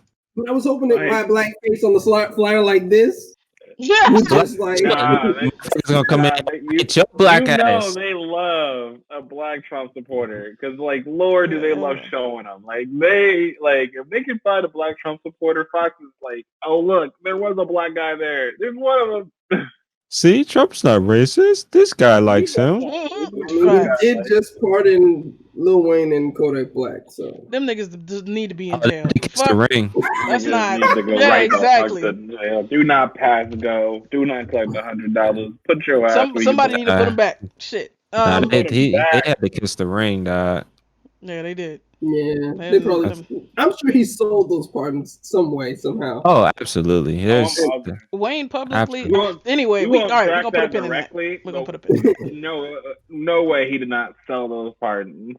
Facts. He will get business deals somewhere. Lil Wayne will treat him to dinner for the next few years. Like, it's just he sold those pardons. That shit out of here. So. Ben Affleck basically wants to be Batman because it's something his kids would love, and I thought that was cool. Like, I think anybody your kids' with dreams. kids, yeah. Does he still want to be Batman? Relate. Like, you said what? Does he still want to be Batman? I thought he wanted to be Batman for that. Is it like still a dream of his? This says he took a Batman job, so. Yeah, he was Batman for the Justice League, but I didn't see that. They're getting ready to knock him off of that because damn, because nobody liked his rendition of Batman, who was like, I'm not mad at it. I know he said he wanted to be. First of all, he had huge input on Batman because he was going to write the Batman movie. Mm-hmm. And if he wanted to be Batman for his kid, how old are his kids? First of all, that's a good question. Right? If they're not teenagers. He's the most rated R Batman there ever is, and he had huge input on this. So it's a weird statement to make. Like, this is the Batman that kills people. This is the only Batman that's ever killed people on camera, or at least as close to on camera as possible. No, he definitely shot up a bunch of people with a machine gun, right? Like, the kids must be old enough for that. I can't imagine. Yeah, I want my toddler to see this. Usually, like, they go out of their way in Batman movies to show him disabling people's vehicles. Mm-hmm. So that they don't move anymore, right? And of course, some of them flip and crash, and you're like, "Oh man, I wonder what happened to those people." You can think that, okay, so maybe people do die when Batman does his job, right? But there was no getting by it. Like that one scene where he's headed to save, and I'm spoiling, but nobody really likes this movie anyway. But in Batman v Superman, where he's going to save Superman's mom, right? He shoots the crap out of he just turns a machine gun on these mercenaries and just like blows up their vehicles. Damn. So it's like, there's no way he didn't know that was going to kill them. And his Batman was the most violent Batman ever. Right? Yeah. I mean, he had some in that movie. He probably had the best fight scene in Batman v Superman because he beat the crap out of those guys in that room. That was probably one of the best Batman fight scenes ever. But the movie was so bad it just. Whatever, but it's a weird statement to say because of how violent and dark his Batman is. Yeah. Damn. See, I haven't seen his Batman, so I was like, oh shit, No, his Batman is not kid friendly at all. Not kid friendly at all. He's angry. It's not anybody friendly. That's why they cast Robert Pattinson as the new Batman. Yeah, that's why. First of all, he was supposed to write that. He was supposed to write that movie. This was supposed to be his. It was supposed to be him writing a movie and starring in it. And because his Batman was so poorly received, he was like, "Okay, I gotta back out of this. This is getting hot." And he did the right thing. Get out of there because fans are not. They're not kind. They're all cruel. Oh yeah, especially nerds. Yes, nerd fans. Nerd rage. They're the worst. Like I never forget. I feel bad for like anybody who's involved in was involved in Star Wars for Mandalorian's kind of saving Star Wars, but like before that, like anybody who's involved in these last 3 movies, they've been getting lit up. And it doesn't help that some of the actors don't even like the movies anymore. So it's like they've been getting lit up. And it's like there's really nothing you can do to make a good Star Wars movie except for I have my own ideas. I feel like if J.J. Abrams had did all 3, then they would have been decent. But because you have Rian Johnson sandwiched in the middle, he just really screwed with these people. But there's a lot of nerd rage for Star Wars. The same thing goes for Marvel and DC. And the only reason if Marvel didn't make such entertaining films, they would be getting roasted too. But DC's films aren't entertaining. That's the problem. I don't know what to do. Damn. I don't know what they should do about that. Something, I guess. All right. Well, so, League of Legends esports leagues are deciding to do some different shit.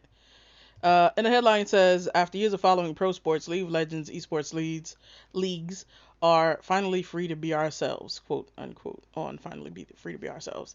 And I think we talked about this at least once on the podcast, like esports and like their formatting issues and like, I don't know, like just do we treat them like physical sports? Should their leagues and tournaments and shit mimic the way it's done in like physical pro sporting? And like, I don't know, you sports niggas disagreed. Apparently LCS disagrees. Like, so what? I mean, do you remember Dodgeball, the movie?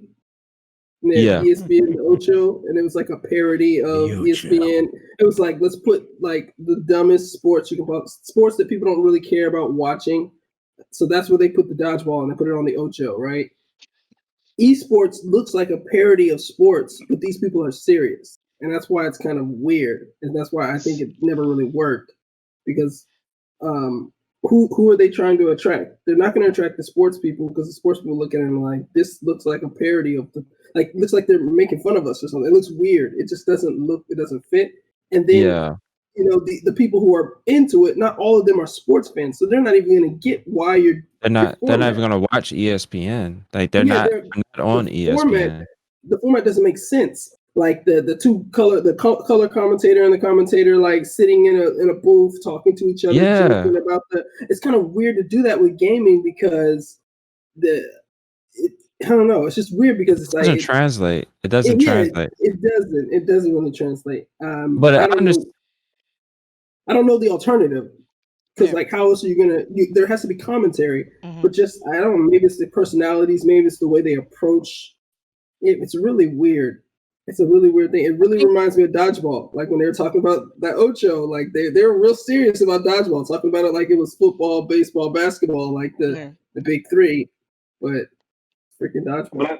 But I don't know. I think that's the thing, right? Like you mentioned, like the big 3, and like sports fans when they reference esports, they always discuss it as if it is they're making as if esports is trying to make fun of you. And I speak as both a sports fan and an avid esports fan, especially when it comes to League of Legends and Overwatch. I believe that in both cases, in physical sports, because we're going to call it physical sports and esports, both require large levels of knowledge, of strategy, of playthroughs, and just referencing the commentary. It works in a way. I think it works more than it doesn't work. Because if you have commentators who are both gamers and commentators, just like it works better. I prefer seeing Shaq, give commentary in regards to basketball than I do some random guy who's never actually played before. Because if you understand how the game flows and how it works, it's easier for you to explain that to a viewer. That makes sense. And I mean, hey, there's a damn reason why League of Legends tournaments still make more money than the Super Bowl, the NBA playoffs, all combined together. Like, it's the fan base still enjoys watching it. They enjoy the strategy. They enjoy the smart plays these guys are making. I mean, should it be treated as the same as physical sports?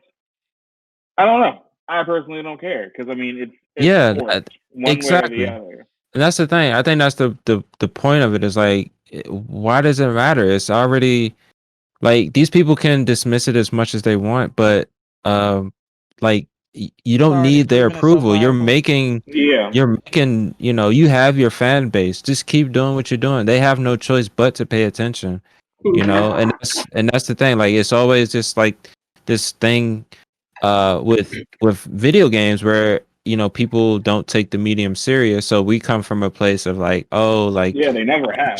I want to show you like, yeah, like this stuff is like serious, like like video games is art and this and that. Of course it's fucking art.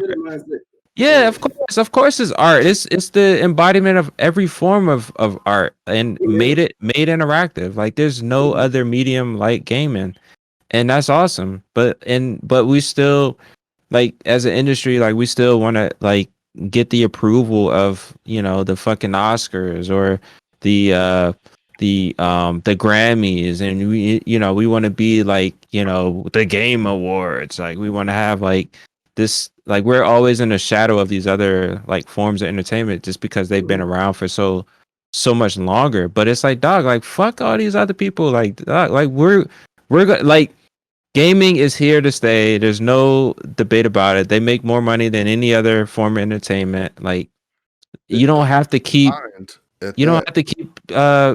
being in the shadow of these old establishments. Like this shit is dying. The movie industry is evolving as we know it. And it's just it's just true. Warner Brothers killing the theaters by themselves. Yep. Exactly. I mean, let's play like that move right there. Completely off topic. Being able to have in-house theater release movies, that's fucking amazing. Fucking amazing, yeah. I swear, if Disney Plus doesn't take one from freaking Warner Brothers, I'm gonna be real peeved. Because if you think my ass is getting in that theater for the Black Widow release, you'd be dead wrong. So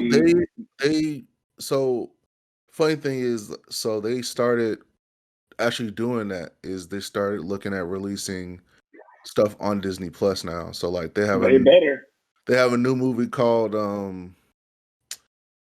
it's about a superhero squirrel, which is funny.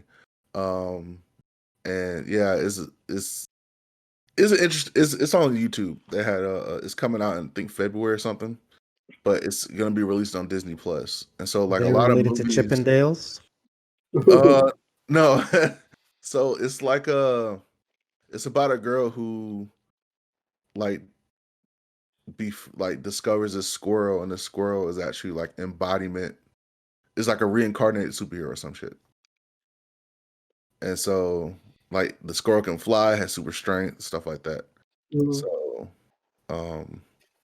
but no, like it's 100% true. Like I agree with Crescent, like when it comes to gaming, and we saw it at FAM when we tried to do multiple things with, like when we did UGC, which is our Ultimate Gaming Challenge. Like we had that, and people like we had like two people who were adamant about it, who saw our vision and was willing to help, and so that's why we were able to use our new gym facility to host a event, and it was actually pretty big. It was a lot of people turned out. And then we had another one where it was a fighting game tournament, and almost every person who played fighting games in Tallahassee showed up. And instead of FAMU saying, "Oh, this is awesome," like, what did y'all do? How did y'all get so much people out? They were like, "Oh, y'all need to limit the amount of people coming because a lot of people who came weren't FAMU students." We were like, "What the fuck? Why are y'all worried about FAMU students? Y'all should be worried about, oh, this gaming thing is interesting, getting people here." Like, taking that trope of oh well, we want to satisfy this and that. I agree. Like gaming should just like, man, fuck all that. We're just like, if we like, I think if gaming made their own ESPN platform or their own like ESPN platform, like have their own like scholarship stuff like that. Even their own school, like Video Game High School. I don't know if y'all remember that little Oh, such a good fucking YouTube show. Yeah. Like that in that whole world, everybody played video games. His mom played video games. Like everybody. I mean, that's just going to be the norm, like going forward. Yeah. And not only Video Game High School was so cool, it was like they had like it was like a school where you can, if you want to do driving, you can do driving. If you want to do fighting games, you can be expert in fighting games and teach a class. You want to do first person shooters, you can teach a class of first person shooters. Like it was very intricate. I was like, dog, this would be a dope idea for a college or a high school, like where most of the people who went there, like one of the girls in the series was her parents were video game designers. And so like they learned strategy, they learned techniques, they learned different stuff. So like, if we just instead of trying to be normalize video games, instead of just be like how it's always supposed to been, how we're always been treated, like, oh, that weird kid over on the right. Right. That weird kid on the right doing a whole bunch of cool stuff that y'all don't realize that he's doing. So like I just say if gamers like how we're doing this, like if just gamers stay in our own lane and say fuck everybody else, then we would bring out shit that people would be like, oh damn, why is this so why are they blowing up, blah blah blah. Like video game is like $1 billion industry that people still don't understand about till this day. Like look, you need a good video game movie so that you can sell video game toys. Radio. All right, we're gonna put a pin in that. Yep, Fortnite is. We're gonna move on. So I didn't even know this was a real thing. This Super Nintendo. I mean, some of us used to travel the world sometime long ago. But like, are you talking about the Nintendo World? Yeah, is anybody looking to like forward to going to that one day, like Super Nintendo World? Yeah, I wanted to go to that. Supposedly they're gonna open one up in Orlando soon. Next, shit, right? Really? After they do Japan. Yep, but they had to push back the Yeah, they had to delay it. Yeah, absolutely. It makes perfect sense. It's not theme park time. Oh shit. Yeah, not at all. But at all. If they open one up in Orlando before I'm ready to go to Japan, then I'll just go to the one that's 200 miles away instead of the one that's all the way on the other side of the planet. I don't know what took him so long. Like that makes so much sense. It makes too much sense, which is I don't understand that either. You would think that like he is the Mickey Mouse of Japan, in my opinion. Like when you talk about most recognizable character that they produce, like America's Mickey Mouse, in terms of cartoon character, and I wouldn't say he's the most recognizable cartoon in Japan, huh? Is Mickey Mouse anymore? Is he still the most recognized? No, I don't think so. But I think Disney World is still very popular. So therefore, Mickey Mouse himself, because if you go to Disney World, it's mostly people from other countries. Like it's a big Americana, experience. So it's mostly people from other countries when you go to Disney World. So he would definitely be their character that kind of like has the most global recognition. Mario's known everywhere. In fact, you wouldn't even really know Mario's a Japanese creation because he's an Italian plumber, right? So, so it's like he could definitely be made in America and nobody would bat an eyelash, except for we just don't make cool stuff. So we let other people do it and then we just buy it. Like you said, I would have done this a decade ago. Yeah. It's awesome. And I was looking at videos of it, and yes, I do want to go. Maurice wanted to go. He was supposed to go to Japan this past year, and obviously that didn't pan out. But I was supposed to go for my 30th. Oh damn. In May last year, but I was right in the middle of all that shit. Everybody's old, Tech. You're the only person who's 5. You're the only person who's literally staying up past their bedtime. Everybody else, everybody else is a full-grown adult. Damn. In their 30s. I'm an adult. Okay. Fuck you, Adrian. Sound like a big ass baby to me. Do y'all hear radio? Yeah, or am I tripping? Yeah. Yeah, I hear that too. Someone's bleeding. Somebody listen to sports radio. We picking up like some satellite interference. What the hell? I don't know. I have no idea who that is. It's that FBI agent that's listening to us. Hell you yeah. have no idea who that is, Carl? No. Okay. Sounding sus. All right. So Intel's new CEO. Well, he's not their new CEO yet. I think he takes over next month sometimes. Next month sometime. Welcome to a sinking ship, sir. And he walked up in there and he told, so he's an engineer and like they had like an all hands this past week, and apparently he just walked up in there like, real nigga shit, like Apple can't beat us, get it together. Like he was like, so The Verge quoted him as saying, we have to deliver better products to the PC ecosystem than any possible thing that a lifestyle company in Cupertino makes. We have to be that good in the future. I like that bird. Wow. Lifestyle company. Wow. Shots fired. A little disrespectful, but Tech Wars. We all benefit from this shit. Absolutely. I'm telling you. When you know what you're capable like, of, sometimes you talk a little shit. Light 'em up. That's like Marvel calling DC a magazine company. Yeah. Damn. Like, yeah, we make better superheroes than that magazine company. Yeah, we don't. They don't. That catalog company over there. Yeah.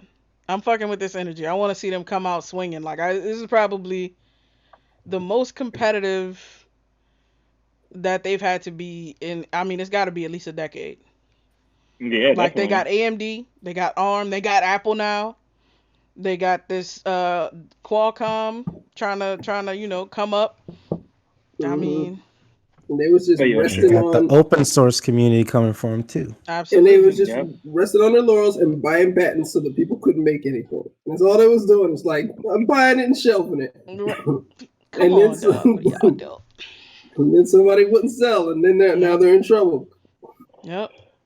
So I'm glad. I'm tired of them bullshitting. Like, come on, dog. You walking in with that big tech energy. Facts.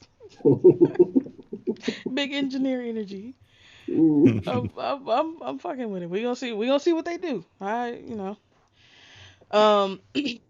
so okay. This shit that Google doing is kind of blowing me. So right now they're investing in another one of their like star AI ethicists. Her name is Margaret Mitchell. So she's been looking into the claims that the black woman they fired, Timnit Gebru, made in her research paper that got her fired, basically. And so they launched this investigation against Mitchell. They locked her out of their systems. They're talking about, it's routine, and they got these automated rules that it's automated, all right. The AI has been running Google for years. What are you talking about? The AI is like, shoot, we are not prepared to take over the world yet. We need about a smooth decade more, and then everything is ours. And this lady want to come over here and start spilling the beans. So they letting talking us about know that Terminator is about to happen. Basically. But saying they detect accounts at risk of compromise. And so Gebru and Mitchell, they both criticized Google, like how they handle diversity, how they handle like systemic bias at the company, and with their AI efforts. And so like mega AI. Facts. My guy. My guy out here just facts. As I guess for me, like I mean, of course, all these big companies are trying to get on the diversity like bandwagon. Now that it's a big like issue. Diversity is so in right now. Yeah, exactly. That's all it is. Hiring black people is the new white people. Exactly. And they just want to be like, they don't want to be that one company that everybody says, still no blacks, huh? How many niggas y'all got over there? But the thing is, we gotta get some niggas. No, so they've been trying to court HBCUs. They've been trying to court people from non-traditional backgrounds. But like, dog, we all see what you're doing here in the daytime. We can see you. And so I'm trying to understand, like, what y'all think you're gonna accomplish. Like, they're gonna buy us off, like they always done. They're gonna buy us off. Cushy. Look at sports. Sports, like most of the sports teams that people care about. Sorry, I didn't get bought off yet, baseball. But most of the sports teams, Carl, I don't dispute that. Give you the right number, but most of the sports teams that are popular are like 70% black and up. So football is like 70 some odd percent black.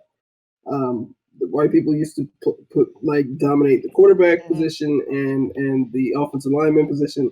That is now going out the window. So it's like, to be 100% fair, football's looking a lot more like basketball now, because like black people can basically, there's no barriers to black people playing positions now. They can't say we're not smart enough to play like they been trying to. Like, oh, we need a more cerebral guy, and that's what they say when a guy's not an athlete, but he has an arm and that's it. They're like, oh, he's cerebral. Even if he's not, even if he's an idiot, they'll call him cerebral because they need to have some reason to justify him starting over a guy whose arm is just as good, but he's also got his legs. And I mean, it's a sport, right? So it's not about race. You'll find good white players in every sport, so it's not about race. But when you create a slave class, the defect is you're going to get a lot of athletes because you wanted athletes. But you just didn't want them to be dunking on you. That's your problem. Like that's how you create a slave class. So of course, black people, especially in America, are dominating all the sports. It's too far. I'm not going to go into that. But just saying that, like, all the sports are gonna be black soon, right? And still, white people run them. Like, yeah, they still have the ultimate. White people have all the power, right? Yep. Right. So yeah. So the NBA is probably the closest thing you can get to like black people having any sort of power, because the niggas look at James Harden. Yeah, he just threw a fit. He's just like, fuck, I want to leave.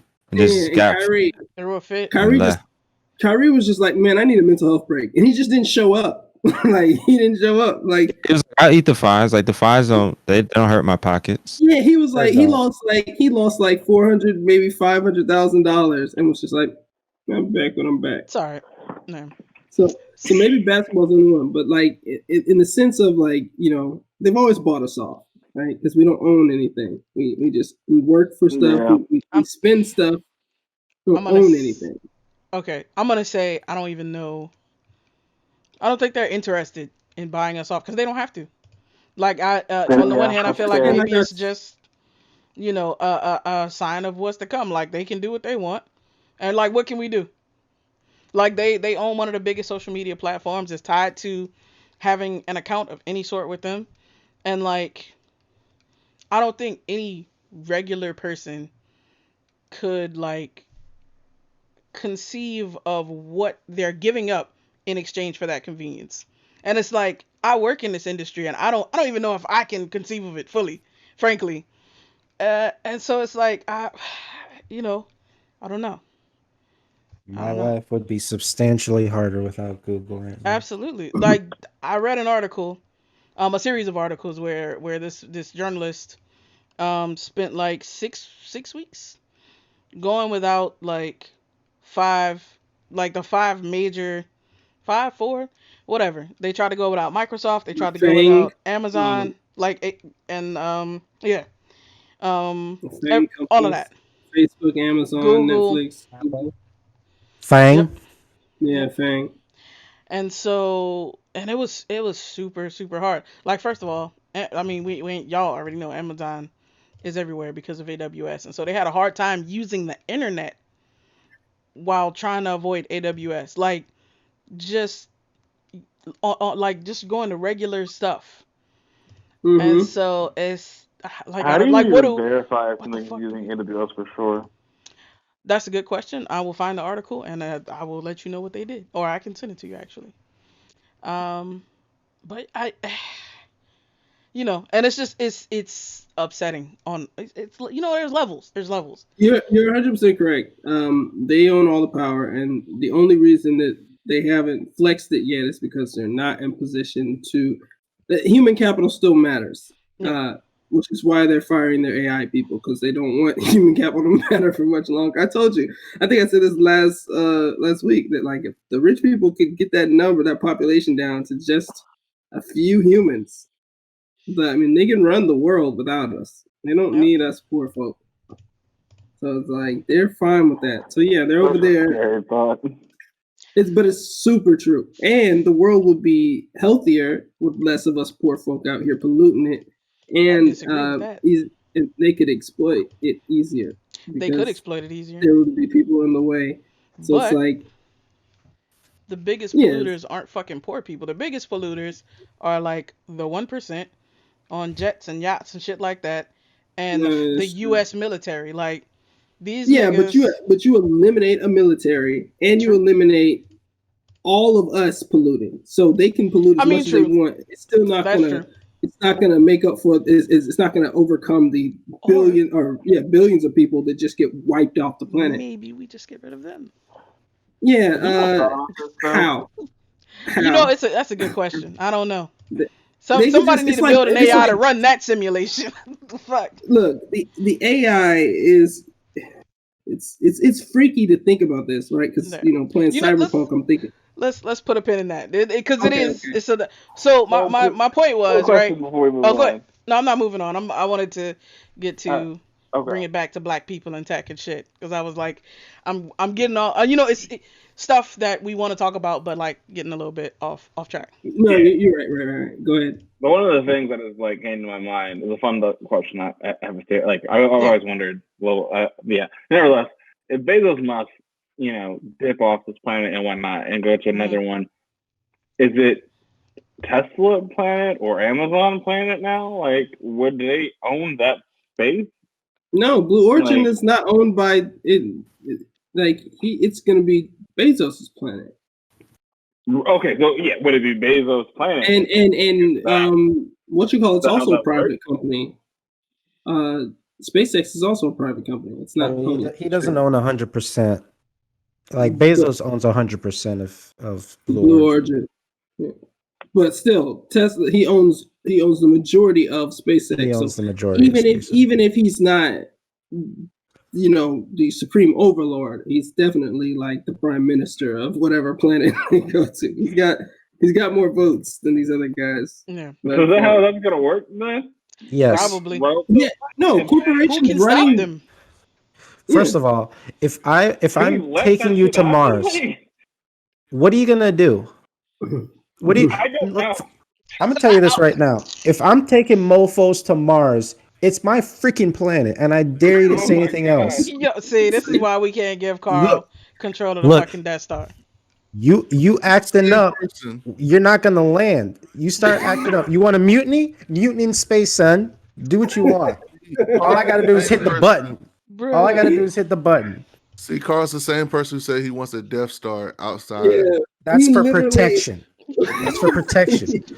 Look, when I mine tens of trillions of dollars worth of resources in the asteroid belt, people want to act strange. I gotta stay protected. So bad. I gotta stay protected. All that money floating up there. I wish I could mine it. There's diplomatic means.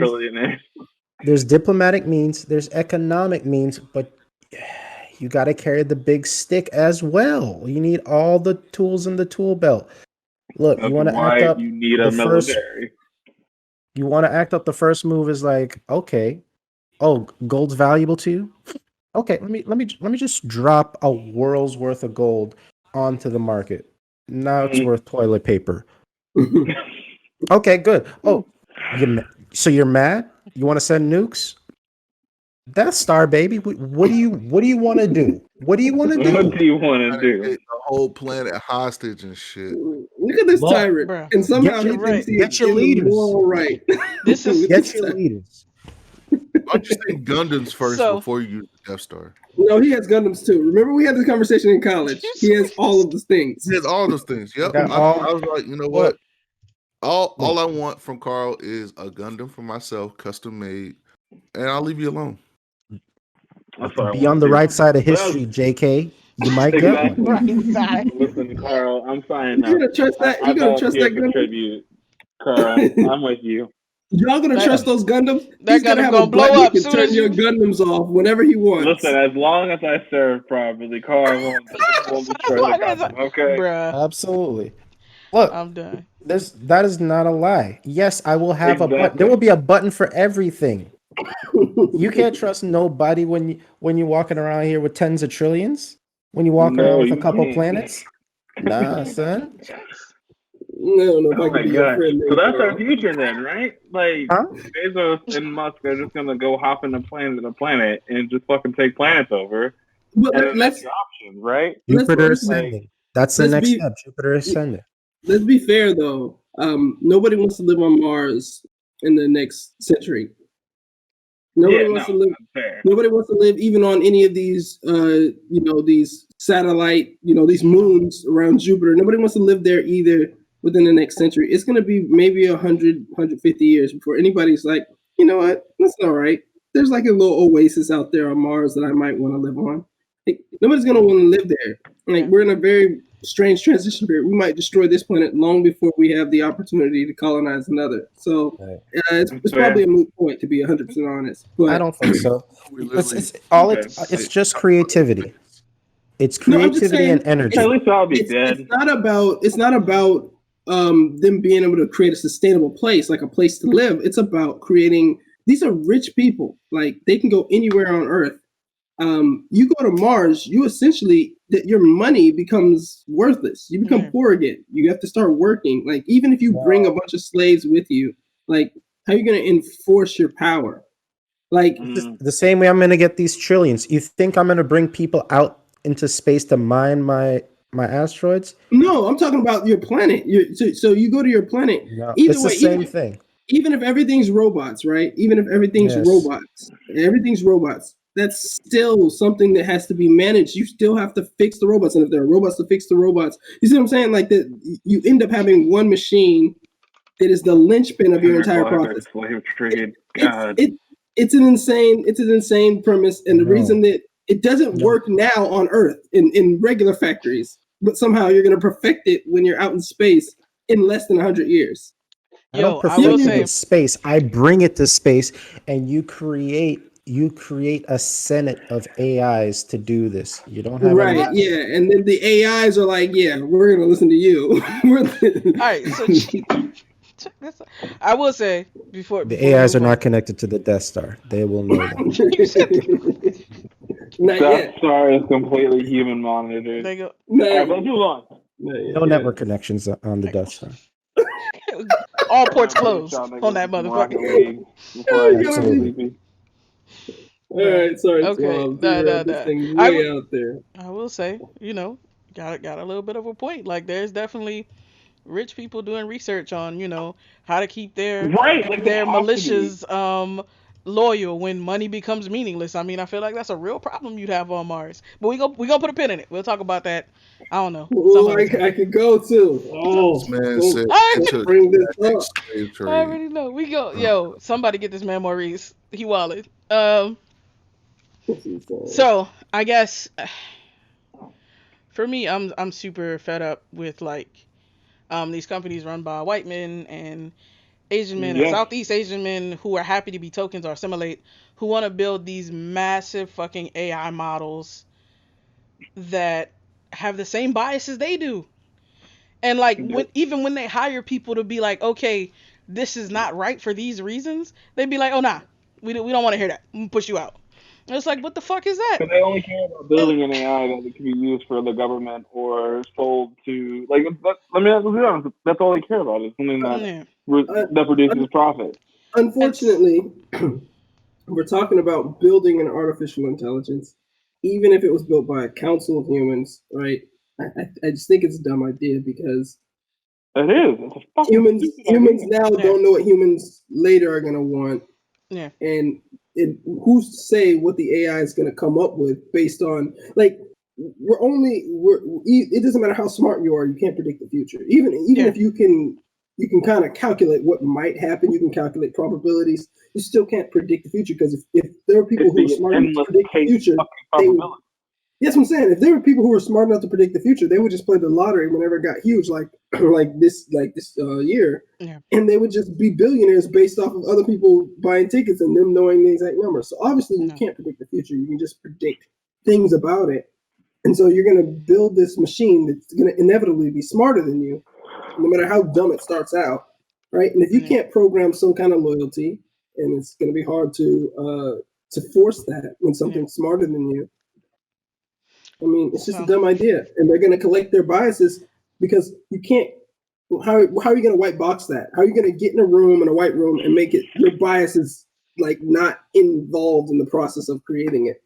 I mean, you'd have to create an iteration of AI so far out that like you create an AI that creates an AI that creates an AI that creates an AI. So it goes so far down the list that it's negligible by the time it gets to the AI that we're actually going to use because our biases have been filtered out by the AIs themselves. And that's just a stupid idea that I don't think will work. But I mean, like, how are you going to get these AIs to not have a bias? It's a good question. Even if you have a council. You know, that's these, you know, these people's jobs who they keep firing. And so like, I don't know. It's just like I said, they're courting HBCUs. They're trying to court people from and it's like, so how do y'all feel about that? Like, what do y'all think about them trying to get HBCU students to join an organization that has been demonstrably hostile toward people who aren't the group of people I mentioned just a second ago? Like, would you send your kid there? Would you go there knowing what you know now? If you could go back and go, would you like? They're looking for their black Trump supporter, basically. Like they're looking for their black person who's going to be like, yeah, this is a good idea. Even though they know it's not. I can see that. You're in America.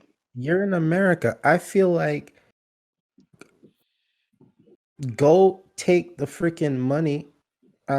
Just don't think you're gonna change the organization. Take the money so that you have some seed to do your own thing down the road. But I mean, if you're gonna be like, no, stay out, and then you're gonna bootstrap figuring out all this AI crap, bootstrap building all the technology from scratch when they've had decades of research and head start and capital. I don't think that's the move. I think you snatch the money, but don't buy into the fact that, oh yeah, you're really gonna change this company and they're gonna be progressive. You're in America. I mean, you know, not even thinking you're gonna change it, but just as far as like your own like psychological well-being, or your kids or whoever, you know, we be talking about hypothetically.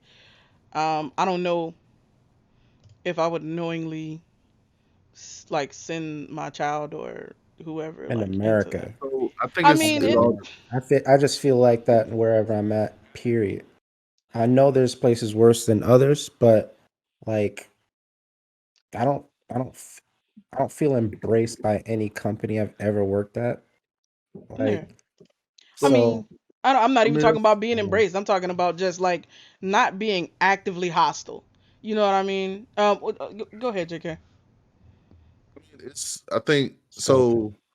In tech, we all kind of had that notion, like, hey, you know, if you were in tech or when even coming to college. So when you're coming to college, hey, if you go to MIT, you must be one of those geniuses in tech or electrical engineering or whatever.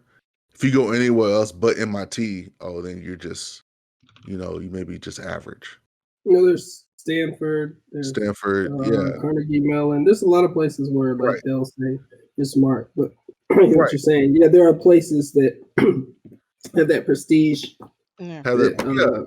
Cause just for, and then so like for tech, like for job wise, you know, you can still do great stuff in government. You can just great stuff in healthcare, wherever you go, whatever job you get, you can do great stuff. But everybody's like, oh man, I got a job at Amazon.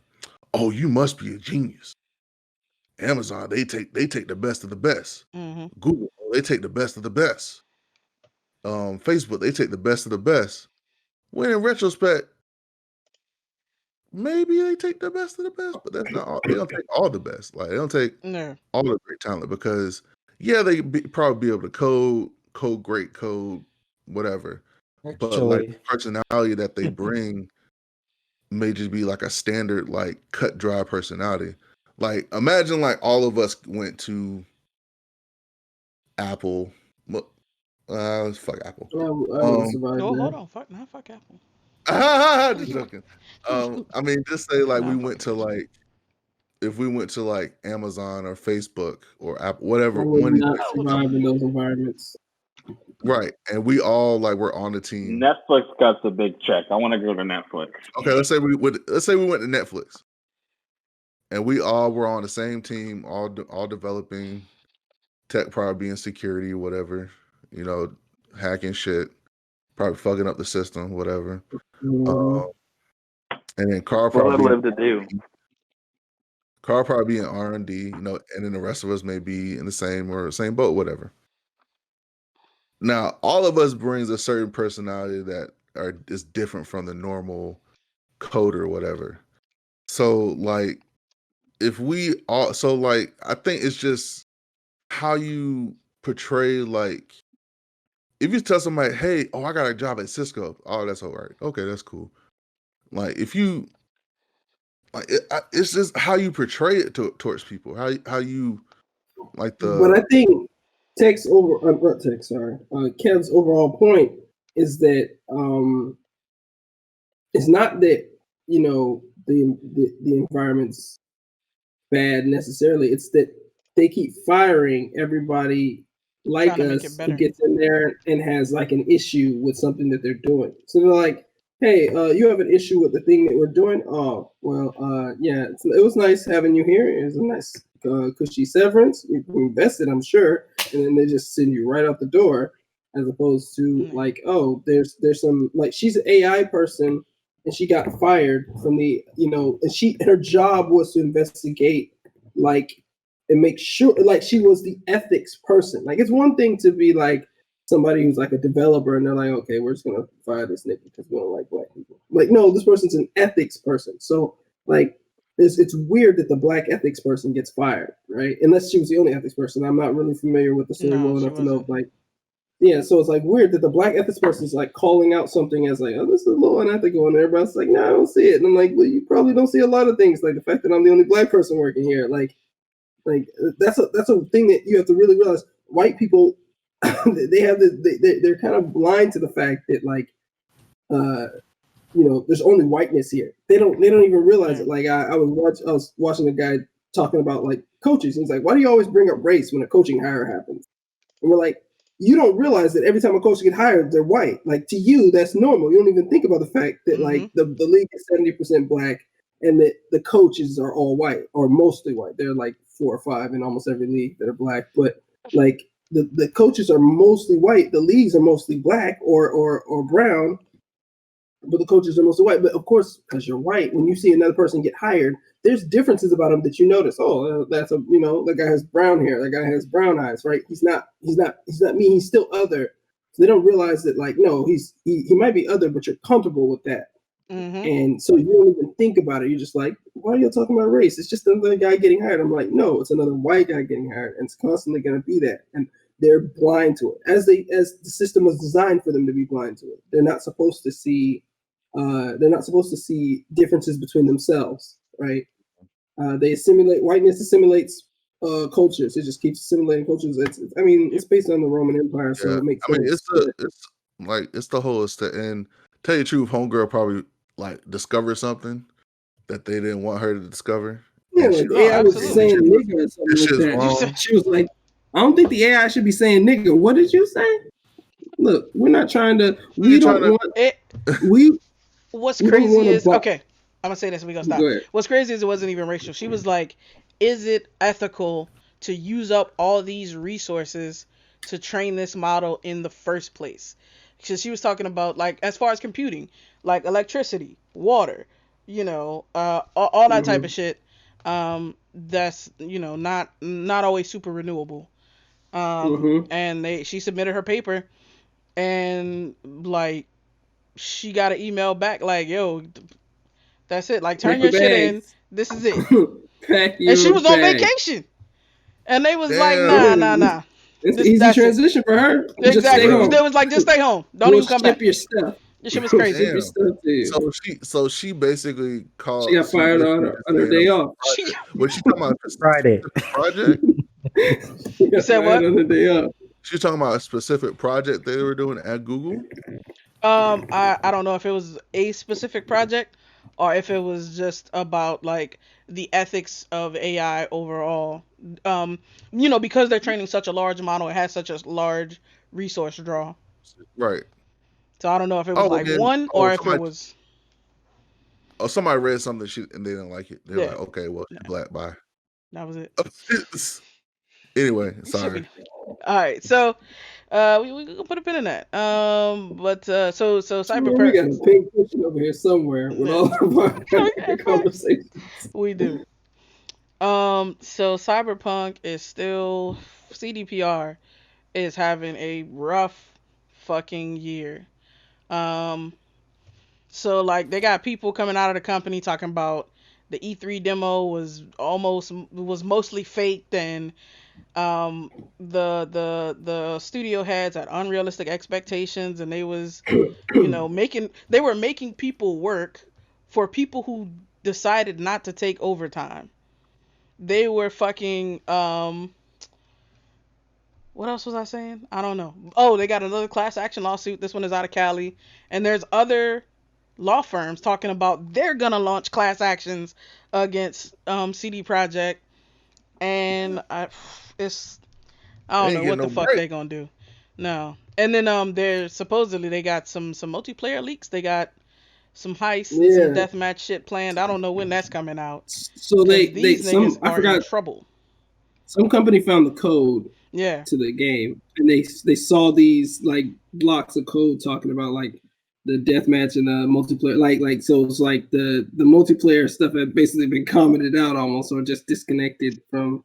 And so they're like, "Oh shoot, this is how it is." Yeah. Speaking of the heist game, I literally I wanted to do this so bad. Making a game is super hard, right? Especially one person, right? But I wanted to do a heist game so bad because heist movies are like some of my favorite movies. So I was like, how would that work? And now I feel bad because first of all, their rollout was so trash. Like even if they make a heist game, like they might set heist games back. Like people might be like, this doesn't work because they watch the whole thing, because I think that's a foundation cool idea is super fragile. That's a cool idea for co-ops though. Like a cool idea for like oh shoot man, somebody's hacking, and their hacking system is pretty cool. Awesome. It's pretty cool. I was confused at first because I thought you were supposed to get as many as possible, like trying to get all 3 levels at once. So that's what I would do every time I went in there, but really just go for it. I tried to do the same thing. I did it once, and I got an achievement unlocked for it, but like it's really hard. So you have 3 levels of hacking, and then you have to it's like choosing certain couplets of letters and alphanumeric couplets, and then you so you have to like choose them and match them up. It's really cool. So it's like you can have somebody who has to hack the grid, somebody who has to you got your shooter, and then you got your driver, right? Because all that stuff is in Cyberpunk, right, already. And so now you got somebody who actually has to do it. I think that's real cool. And maybe hopefully it comes out and it doesn't suck like their other releases did. So by the time it does come out, there's gonna be a lot more games. That's gonna be like Outriders is gonna be out by then. Yep. Bat for Blood's gonna be out by then. Outriders just put out a little spec sheet too. Yeah. Resident Evil's gonna be out by then. Yeah. And so a bunch of games gonna be out, and there's gonna be co-op or single player or whatever. So they may be behind the ball. God of War too. God of War, yeah. And he mentioned they started development for real in 2016, which is like after they announced the fucking. It's like 3 years after they announced the game. Some shit. Didn't they say that the gameplay was fake? Yeah, from E3. Yeah, the demo. Yeah, they do that a lot at The E3. CEO came out though and said it was like it wasn't fake or something. I mean, Yeah, that's the founder is railing again, but it's like, dog, I can't believe you. First of all, no. Yeah, you guys Yeah. are not enough already. So Yeah. Yep. And You're so, talking still about enjoy the game. that 4-hour gameplay that they had, or 30 what? that gameplay they had on YouTube, where it was showing like the first level and pretty much showing like driving and stuff like that. Was that fake? I don't. They didn't mention that. I don't know. I think it's the E3. Yeah, the E3. Was it 2018? There's a gameplay video where it was like 30 minutes of gameplay, and it looked amazing. I was like, "Oh, this shit looks awesome!" And then that's what they wanted you to think. Yeah, that's how they got that pre-order. Anyway, they fucked up. They did. If you want to buy a hard copy, the discs are on sale for $30 right now. It's looking real good for my Game Pass prediction right about now because this shit is fucked the fuck up. That shit gonna be in a Walmart bin, goddamn. Wasn't lady who got fired also the one sounding the alarm about feeding a bunch of info to AI, and was so much that they didn't know what all was being fed because of the sheer volume. Oh yeah, well damn, that's even more fucked up. Yeah. JK, you still buy physical disc, right? No, that's Maurice doing that shit like a madman. Are you still buying physical disc too, JK? Oh no, he did. You bought JK. What? What I buy? Didn't you buy Cyberpunk? No, he bought it digital. I was about to. Then I was like, why the fuck am I gonna buy this and wait for it to come in through the mail? I could just do it digitally. I said, fuck. See, I thought you got it on sale for the physical, and that's why. The physical was like $30. Yeah, so I was like, but it wasn't gonna come that day. Oh, all right. What's the argument for physical? Is there a compelling reason to do physical these? Nope. No. Well, Maurice likes to trade in his games. After he plays them. So after it's done, trade it in. You know, you get a little credit towards something. You get $5. Yeah, get your little $5 right now. Is he doing that at GameStop? Where's he doing that? I guess it's at GameStop. So he's just a couple, quarters away from having to do digital because who knows? And then he's a PlayStation owner too. At GameStop's stock has like surged over the past couple months. They're up like 1,500%. 1,500%. That's probably because everybody's buying it because it was so low. Everybody's like, it's like a penny stock. It was actually Reddit, like because people were shorting it because it was so bad, and then some Redditors are like, "Oh no, we're gonna make these short sellers lose money." Yeah, and they pretty much tweeted and commented and got people to buy up GameStop and pretty much forced them to lose billions of dollars. Oh yeah, that's what happens with Tesla shorters all the time. What the fuck? Tesla shorters lose so much money because they don't want to believe it's good or it's going to make any money, and then they're like, "No, that's not. That's their mentality." That's pretty funny. And so the other thing, Carl Murray says you can return new games within 7 days for the same price. So basically, if you never plan to play a game again, getting anything back is better than nothing, in his opinion. Yeah, sure. See that. So, and before we move on to the topic of the week, I just wanted to talk about this asshole who's leaving the FCC. Fuck that fucking jerk, Ajit Pai. Talking about. We don't talk about him, and he's just become a forgotten memory. I don't know how that's gonna happen because the legacy. No. Say what? Tech. I'd love to meet him on the street. It's on. I told my wife that earlier. Like it's on site, I love dog. To meet this Negro. What the fuck is wrong with you? I'm just gonna say this. We don't all think that way. We don't advocate actual violence against people. We don't condone that shit. All right. How fast is broadband again? It's fast enough. He recommends 3 megabits up and 25 megabits down for U.S. homes. That is plenty, he said in his last report before leaving the FCC. I almost slapped my computer off the desk. I don't know why. I'm not a violent person, but I was almost like. So what I said earlier, I rescind my statement. Because now the 3 megabits made him violent.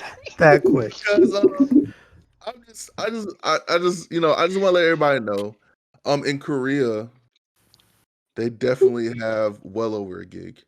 In Stockholm, they have a gig for about maybe $5. Legos. Yes. Legos gig. And so for him to say that 3 megabits up and 25 megabits down is enough shows that he has no life and his kids hate him. No, it shows that he's a liar. Bro, I guarantee you he doesn't have that shit do whatever in his house. Promise you. There's no way he's working on 3. But like, remember they came out with that condescending commercial about all the stuff you could do. I fucking hated that commercial. He was like taking pictures of his food and putting it on Instagram. The fidget spinner, and he was like sitting there like this. Yeah. I was like, oh, you want to get punched in the face. And that motherfucker be on Twitter, like antagonizing people who would criticize him. Like he wanted to get fought. It's obvious that he did it. Administration's team was just a bunch of fucking bullies, like every single one of them. It's like all the bullies in the house got together and were just like, we're gonna run shit for a while. And then a bunch of people who don't realize that they use the internet for every single thing in their lives, and that the internet is now more important than electricity. If electricity wasn't used to run the internet, it would be. That's what internet. That's the electricity's main goal now. Like, shoot, I could get around without lights, but I can't get around without my internet. No, so hell it's no. like, Dude, I get past year. They realized that this whole past year with COVID, like they're like, oh shit, maybe like the internet runs everything. Your payments, everything runs through the internet. So like if the internet goes down in this country, I don't know, you couldn't do business. Like 90% of the country couldn't do business. Bro, it's crazy. So it's like, but these people are like, yeah, let these guys run the country, or let these guys, like, you vote for net neutrality because it has your party's seal of approval, right? Without even thinking about the fact that, like, now these companies can charge you $1 gajillion just to run your business now. Like, they can say, oh, you need business speed, you can't run your business. Like, that's the real reason that they're putting these caps. They don't want you to be able to run a business without getting a cut. It's the mob, right? Like, they don't want you. We about to get to that. We about to get to that. Oh yeah, my bad. Nah, you good. You good. So, topic of the week this week is about what do we hope to see from the Biden administration from like a tech perspective. And AJ was hitting on it already. Maurice was hitting on it, talking about the data caps. Like, that's definitely, like, that's. I gotta go. We gotta fucking go. I gotta go. That is Makes one no of the sense at all. Like, that is what I want. Regulation, and I want like a metric fuck ton. Like, I want hella regulation policy that is informed by experts, backed by research, and like works for the benefit of the fucking people, dog. Like, there's no reason people shouldn't have access to high speed internet. Like, there's no reason people shouldn't have access to affordable high speed internet. Like, what the fuck is going on? Yeah. The richest in the Senate and Congress is AOC and maybe a few other people. But the most powerful, air quotes, nation, because China is so close to it, and because because their leader didn't seem like an idiot the whole time ours did. People are like, you know what? Democracy is not that great. I still trust China over Trump. That's crazy. Like, that great. China's not a democracy, and we all know it. And people are still like, you know what? Better than Trump, though. Like, that Trump guy, I don't know. Like, that's crazy that a Democratic leader can seem more crazy than a communist leader, especially with the way they raised us on, like, our fear of communism. Yeah. There should be no way I should feel more comfortable in under Chinese rule than under the actual U.S. Like United the way States. they do shit over there, like for taxes, you don't have to file shit. They do it all for you. Of course. Okay. Why would They you have a just choice take over it. there, JK? Yeah, Why would no, you have you a don't- choice? There's no choice. It's not up Just to you. So- take that crap. So it's weird that, like, I don't know, what I think definitely they need to reverse the entire net neutrality thing. That needs to be a utility. It makes more than perfect sense.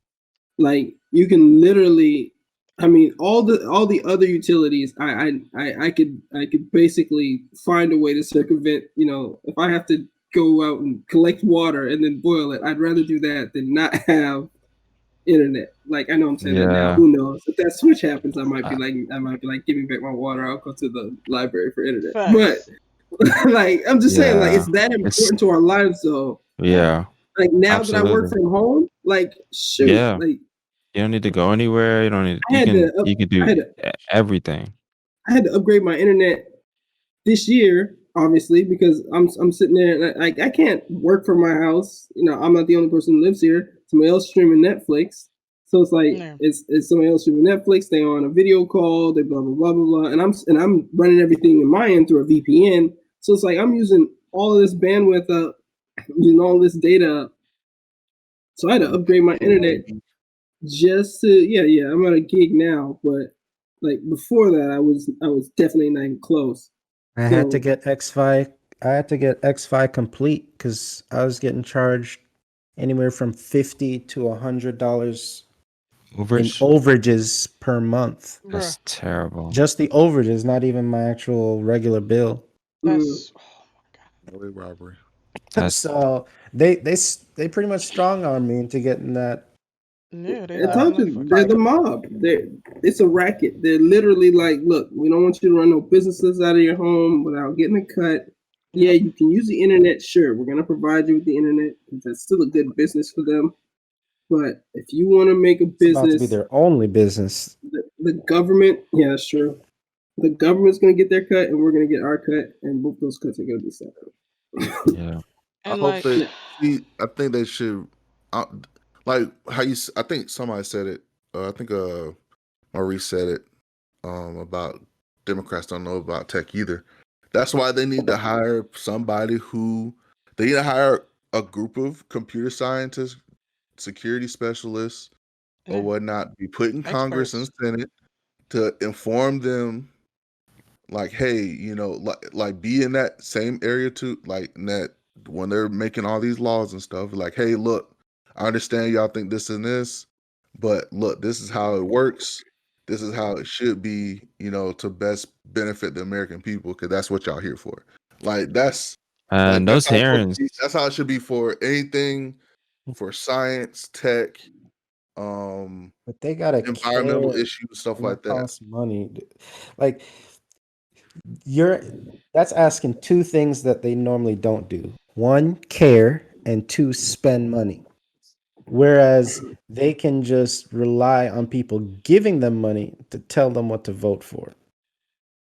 Like, lobbying works. So if we wanted to make sure that net neutrality is back and all that, you got to lobby your butt off. If there was enough lobbies to go up against telecom, we could have had net neutrality during Trump era. You got to cash out to these politicians to get what you want. That's the thing, though. You can hash it out to the politicians, but then other politicians, what do you mean by like? No, cash. You got to spend the cash. Oh. It's not about. We're talking about the internet, so you know you're not going to pull at heartstrings like it's war or poverty, and you're not. No, it's straight cash. Yeah, you hit them with a little logic, fine, whatever. But it is dollars at the end of the day, and the telcos got plenty of it, and they have regular people that they have lobbying firms that just is there at all times. So that's what you're fighting against. Yeah, and then they're gonna have like a Senate hearing where they're gonna get these like experts like in in the room, and then somebody's gonna ask, so what is the internet? and and you're just like, oh my gosh, like what the fuck? Yeah, where do we? How do we? How do we get here? Did that though? So Yeah, I know what it is. exactly. I'm like, I know what it is, but for the people, for our constituents who may not know, what is the internet? Let me get out of pad. Like Mark Zuckerberg was like going on the fritz when they kept asking. So what you're saying is, Facebook can track my movements everywhere I go. He's like, yes, through checking in on where you go. Yes. So what you're saying is, you know where I'm at right now. What is going on? Yes. Oh my god! I see. Is my water bill gonna be higher if I have faster internet? That's what's gonna happen, right? Yeah. I mean, and that's why they need to get experts in there. And I mean, even I guess in the absence of spending that money, you got to get a whole bunch of people, call they fucking reps, and be like, dog, what the fuck is you doing? We don't want this shit, or we do want this shit. If it's like, because I mean, at the end of the day, like, motherfuckers want to be reelected. Money, they don't really got to do shit most of the time. You know how many fucking petition things I got online? It's like, we don't want net neutrality, petition to get rid of it. And I'm like, dog. Look, Stacey Abrams and Andrew Yang figured some things out. Like Stacey Abrams delivered Georgia. Andrew Yang played a major role in getting the latest stimulus round in. Yeah. It's 1,400, right? No, the 600. The 600. The 1,400 is what they're trying to argue now. They were gonna get a lot more, but they're like they wanted to hold out for even more money, and now they have to settle for less. But anyway, so if people pick their brains on how to scale that up for other issues like net neutrality, maybe you could do it for cheaper. Because the easiest way is just to lobby, which Andrew Yang did, but he had to he just asked a whole bunch of billionaires. Stacey Abrams didn't do the lobbying, right? But you probably need both strategies. True. Yeah. So, what else is there? Is there more stuff y'all would want? Yeah, a better education, reform, STEM, more focus on STEM education from an early age. You said what? Pay for my loans. I don't want to pay them anymore. Absolutely. Forgive the heck out of this, please. I mean, there should be like widespread job training in tech fields. Like Absolutely. Like DC used to have a very extensive vocational program. Like my dad, he when he was growing up, I mean, that motherfucker knows how to fix everything, but he learned all of that in high school. He did carpentry, electrician, plumbing, car mechanic, all of that shit. They taught him, and a lot of people from DC,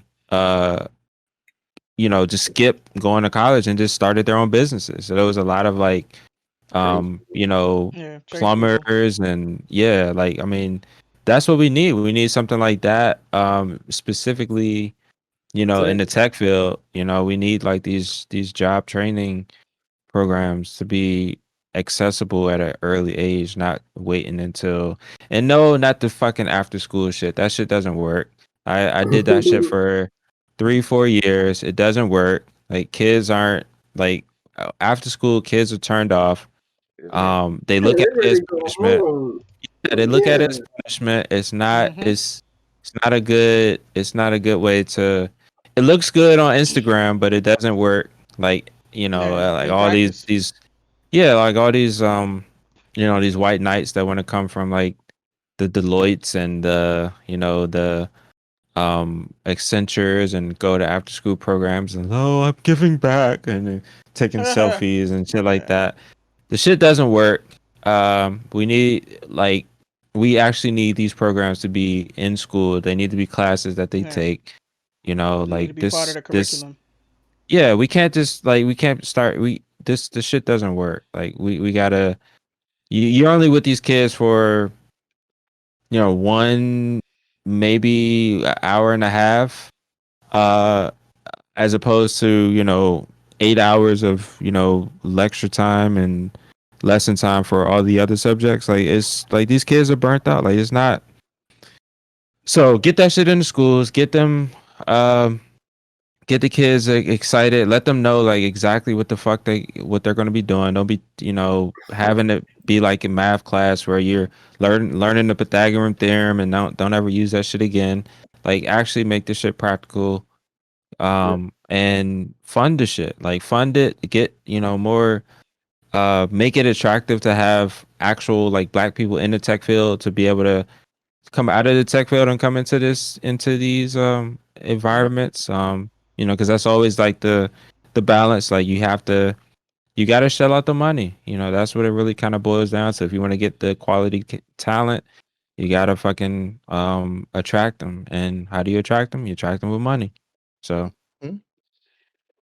And yeah, definitely. And I would say I would add to that like training for jobs in growth areas, like beyond, for the people who are already out of school. Yeah, exactly. Yep. Because like you, I don't know. You Like it's hard out of to jail and prison and stuff. Exactly, and it's hard to not fucking go back because like, what the fuck can you do? Yeah. Yeah. Yep. So you think it would be better for people who've gone to prison and like trying to turn like have more like prison reform like other countries where it's not like they go to jail and they like doing slavery or hard time or whatever, but they actually have like a reform to what programs to where they actually reforming them to be fit back into society, basically.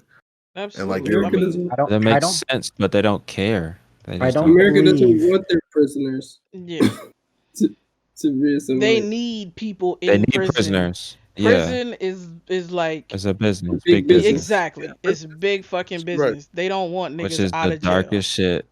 Like and also they there's like this sentiment that like once you've gone to jail that like you're a terrible human being. So why should you come out of prison programming and then start a multi-billion-dollar company?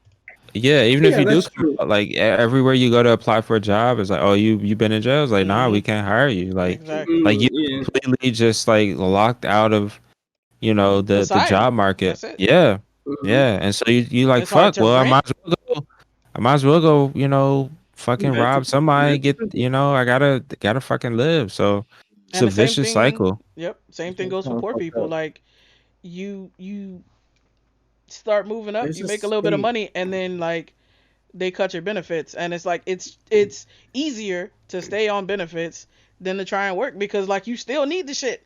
Like nowhere pays enough, and then it's hard for you, especially if you have kids. It's hard for you to get work that pays enough because like you need daycare, you need, what I'm saying, you need a house that's big enough to fit all these, to fit your kids and fit you and like all types of shit. And so then it just makes it so that you stay poor. It's very hard to not be poor. Like once you're poor, it's hard to not be. Get out. Yeah. Yep. There's a state or two. I feel like it's Pennsylvania because I think I remember when I was living in Delaware, but like they changed the law to where you can't ask that on a job application anymore. Mm-hmm. If you've been a felon or whatever. I forget which state. I feel like it's Pennsylvania, but I'm not sure. So one of them big states might be Cali. If you I doubt. Well, maybe, but if that would be a huge step. Like California's a cluster. Like they were feeling themselves too much, and now they're caught up. But yeah, I agree with you on that. They are dealing with a reckoning over there. Oh, absolutely. It's like the homelessness situation, the mass. Everybody's leaving. Yeah. A lot of people try to, because everybody go to California to try to make it for something. Like a lot of YouTubers go to California to do YouTube, or a lot of people who go for acting or go for like something, go for something basically to try and make it. And they come from these small towns, and then when they don't make it, like they're like, well, shit, I'm stuck. Because like stuck on Skid Row. Yeah, and then but a lot of people like shit. I gotta go back home, live with my parents for a little bit, and then I can get my money back up. And it kind of it's fucked up how they treat people. Like if you go in, like for a lot of people who go into prison, especially now, they got either they had some weed on them, or they got convicted for something, or wrongly convicted for something, and they go to prison for years upon years. They come out, or they get what's the word? They get institutional. They got like because a lot of people accused or wrongfully convicted. Yeah. So like a lot of people coming out now, but like shit, what can they do? Because it's still on their record that they've been in prison. Yeah. And so like when they like parole officers like, oh hey, so how's everything going? Oh, okay, that sounds good. So you found a job? Yep. No. Are you even trying? You have a choice. I'm like, no, the fuck they don't have a choice. Like you do. You're just gonna be flipping burgers. They'll let you work at a restaurant. They'll let you work. Well, nigga, I ain't got no record. Listen, there was a time, my nigga. Okay, there were two different times in my life when I was like a senior in high school, and my fine arts teacher was like, don't be too proud to like flip a burger. Like your grandparents would have called that an opportunity. Like don't be too good for it. I was like, hell no, I'm too good for that shit. And there was another time in my life where I was applying to McDonald's, Wendy's, Checkers. My record is clean, bro. Like I have never so much as had an interaction with the police where I wasn't like speeding or some shit. And them niggas would not even call me. So I mean, I don't know. I mean, unless they just purposefully looking for desperate motherfuckers, which I wouldn't put past none of them. That's also the thing. That's like a power trip, right? You got some desperate people. They gotta listen to you. They gotta like. You could just be like, you know what? I quit. Drop your apron and walk out. Now for a whole day they're understaffed. But if somebody needs that job, yeah, they not gonna do that shit. That's I've ran into a lot of asshole like managers like at the retail food. Oh, absolutely. You know what I'm saying? Power like, tripping hard. Power tripping. I'm just like, dog, you just work here. Your name not on the building, nigga. Exactly. Like motherfuckers thought they were so tight. Like oh my god, dog. I swear. Man, he was a different shirt than you. He was a different shirt than you. Right. This nigga's higher up on the totem. If anybody's ever seen Star Trek, the shirt matters a lot. Right? You walking around with a red shirt, you might not make it through the episode. You walking around with a blue or a yellow shirt, you got a better chance. That's the same thing in fast food. You're wearing a different shirt. You're a red shirt. It don't matter. He's not a red shirt. Yeah, bruh. And that's all. And yeah, so like same way with me. Like I was fam and like never had a job. Play football, never had a job up until college. Like I was applying for shit, didn't get any callbacks for anything. I'm like, dog, they're like, well, you just don't have experience. I was like, they give me the chance to get experience. Bruh. Shit. Like, it's flipping burgers. Like, what the fuck experience you want me to do? Like, come on, man. Yeah. I finally got a job as an event usher. But, like, after that, like, I tried to apply, like, for jobs, like, in tech jobs. Like, the only reason why I got them is because the person who was hiring, I knew. And they knew that I did good work. And that's the only reason why I got the job. Mm-hmm.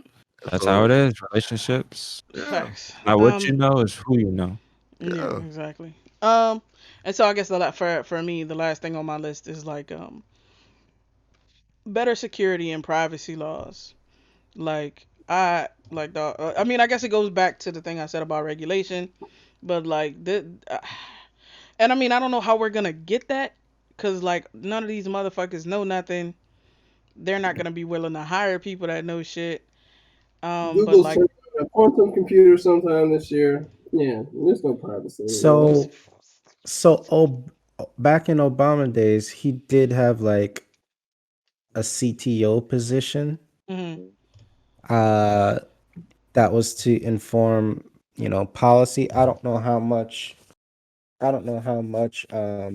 Power that person actually wielded, but it was a real tech person Mm-hmm. that was known in the streets in the valley. You know, Shit, they need to bring that so back. so they at least had the position. How much power and influence that person had, I'm not really sure, but Yeah. they could do that again.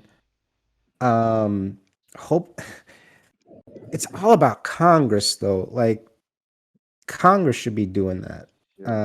Not just like the president, because they're the ones that actually have to write the law.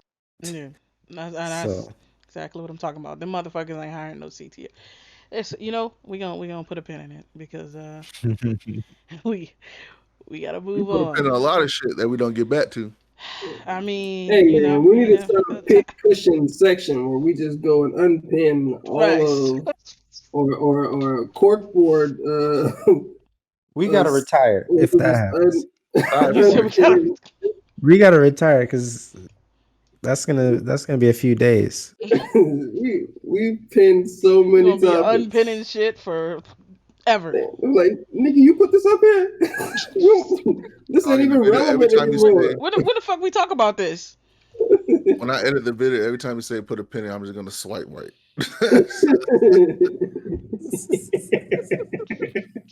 Actually, pretty funny. Bruh. So, yeah. I mean, thanks again. Transportation. You said what? We need better transportation in this goddamn country. This train. Get this. We do need better transportation. Place lit up with trains. He just wants to be able to take a train around the entire country. Absolutely, that is the dream. I'm in the wrong country. As a train lover, I'm in the absolute wrong country. Absolutely. There's no reason I can't take a train all across the state. Like Florida's set up for trains, man. It's long and skinny. They did that. They dismantled that on purpose, though. I know, but that's what I'm talking about. They dismantled it nationwide. I mean, the auto industry just destroyed all of our public transportation infrastructure. Yep. And so I thought they did have a line from like Florida to New York or some shit they were working on. I remember Amtrak. That's Amtrak. Amtrak's hot beyond garbage. Shit. They talking about a DC to New York maglev situation. Yeah, we'll be there when that's built. That's only if Elon does it. That's only if Boring Company comes through and do something like that. I don't think anybody else can. So if Elon Musk made a train that was renewable, environmentally friendly, all that, bullet train, and from Florida to New York in like, let's say 2 hours. Nah, that's not gonna happen. 2 that hours? Thing is flying. Yeah, you're talking about that Hyperloop shit. That ain't going. Everybody's gonna be jelly inside there. I don't know if you can stand the G-forces. They might be able to do like 5 hours. Yeah, I was thinking 6, but 5 hours maybe. Yeah, because you realize like Florida's like, I mean, it's 600 miles from where Carl is and where I am. Not 600, but it's like 500 miles from there. It's 400. It's about 430 miles from where I'm at. From where Carl. That's just we're in the same state, and that's how far we are away from each other. Yeah. And then New York is like 3 to 4 times that distance. It's like you put you back up like three Floridas just to get up to. So you have a little stop. So like you have a stop in Atlanta. It's not the stop. It's the problem. It's the 2 hours that was the problem. It was up to Carl. It would not stop in Atlanta. You would have to like go through a wormhole, my nigga. Like I don't know. All right. Yeah, if it was up to Carl, like that shit would go like way around Georgia and go going to Alabama. Just skip it, yeah. No, it would just launch in the air and catch itself. Not stop in Georgia to drop off the septic tanks and then keep moving. Take that. Appreciate it. I was just saying, but like if Elon Musk made something like that, or like a Tesla made train, like you think that would be a good Absolutely. I go to New York for pizza every weekend. He put it out there. He wanted to connect New York and DC with a hyperloop. Seems like that's a little bit on the back burner. He's focusing on the Chicago situation, connecting O'Hare to downtown Chicago, and then connecting LA to Vegas with Urban Company.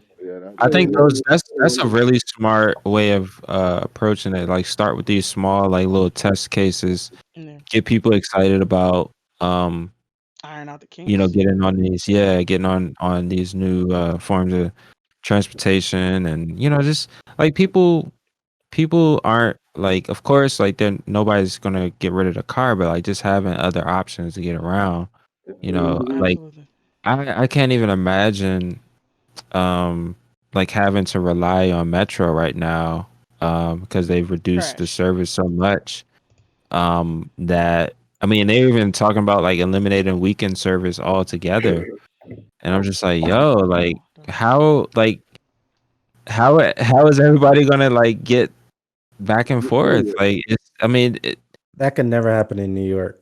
This city would crumble if they try to. It's already starting to.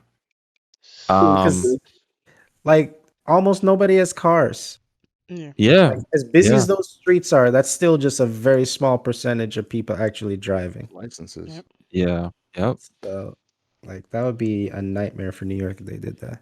I think that'll just be a good like public works project, like just updating our transportation infrastructure. Like that will in itself create a lot of jobs and a lot of opportunities for innovation. And I mean, It'd be a boom just think for gaming, dude. I would be on I'd be on the Xbox streaming. Exactly. From here to New York on a train.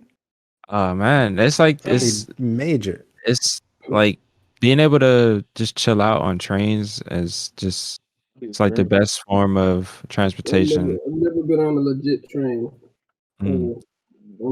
So much fun. So relaxing. Like you don't have to worry about anything. You got enough like leg room. You can get up and walk around. And I actually enjoyed the train from DC to New York.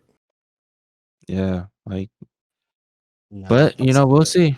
It's only okay if you're on Excella. Yeah, Excella is the shit. You go on that Amtrak. That regular Amtrak. That's them cars. Those cars have been around since the 70s. Yeah, like that's how old and crummy they are. I was taking it. I was on the government dime not long, so. All right, so that's it, I guess for the night.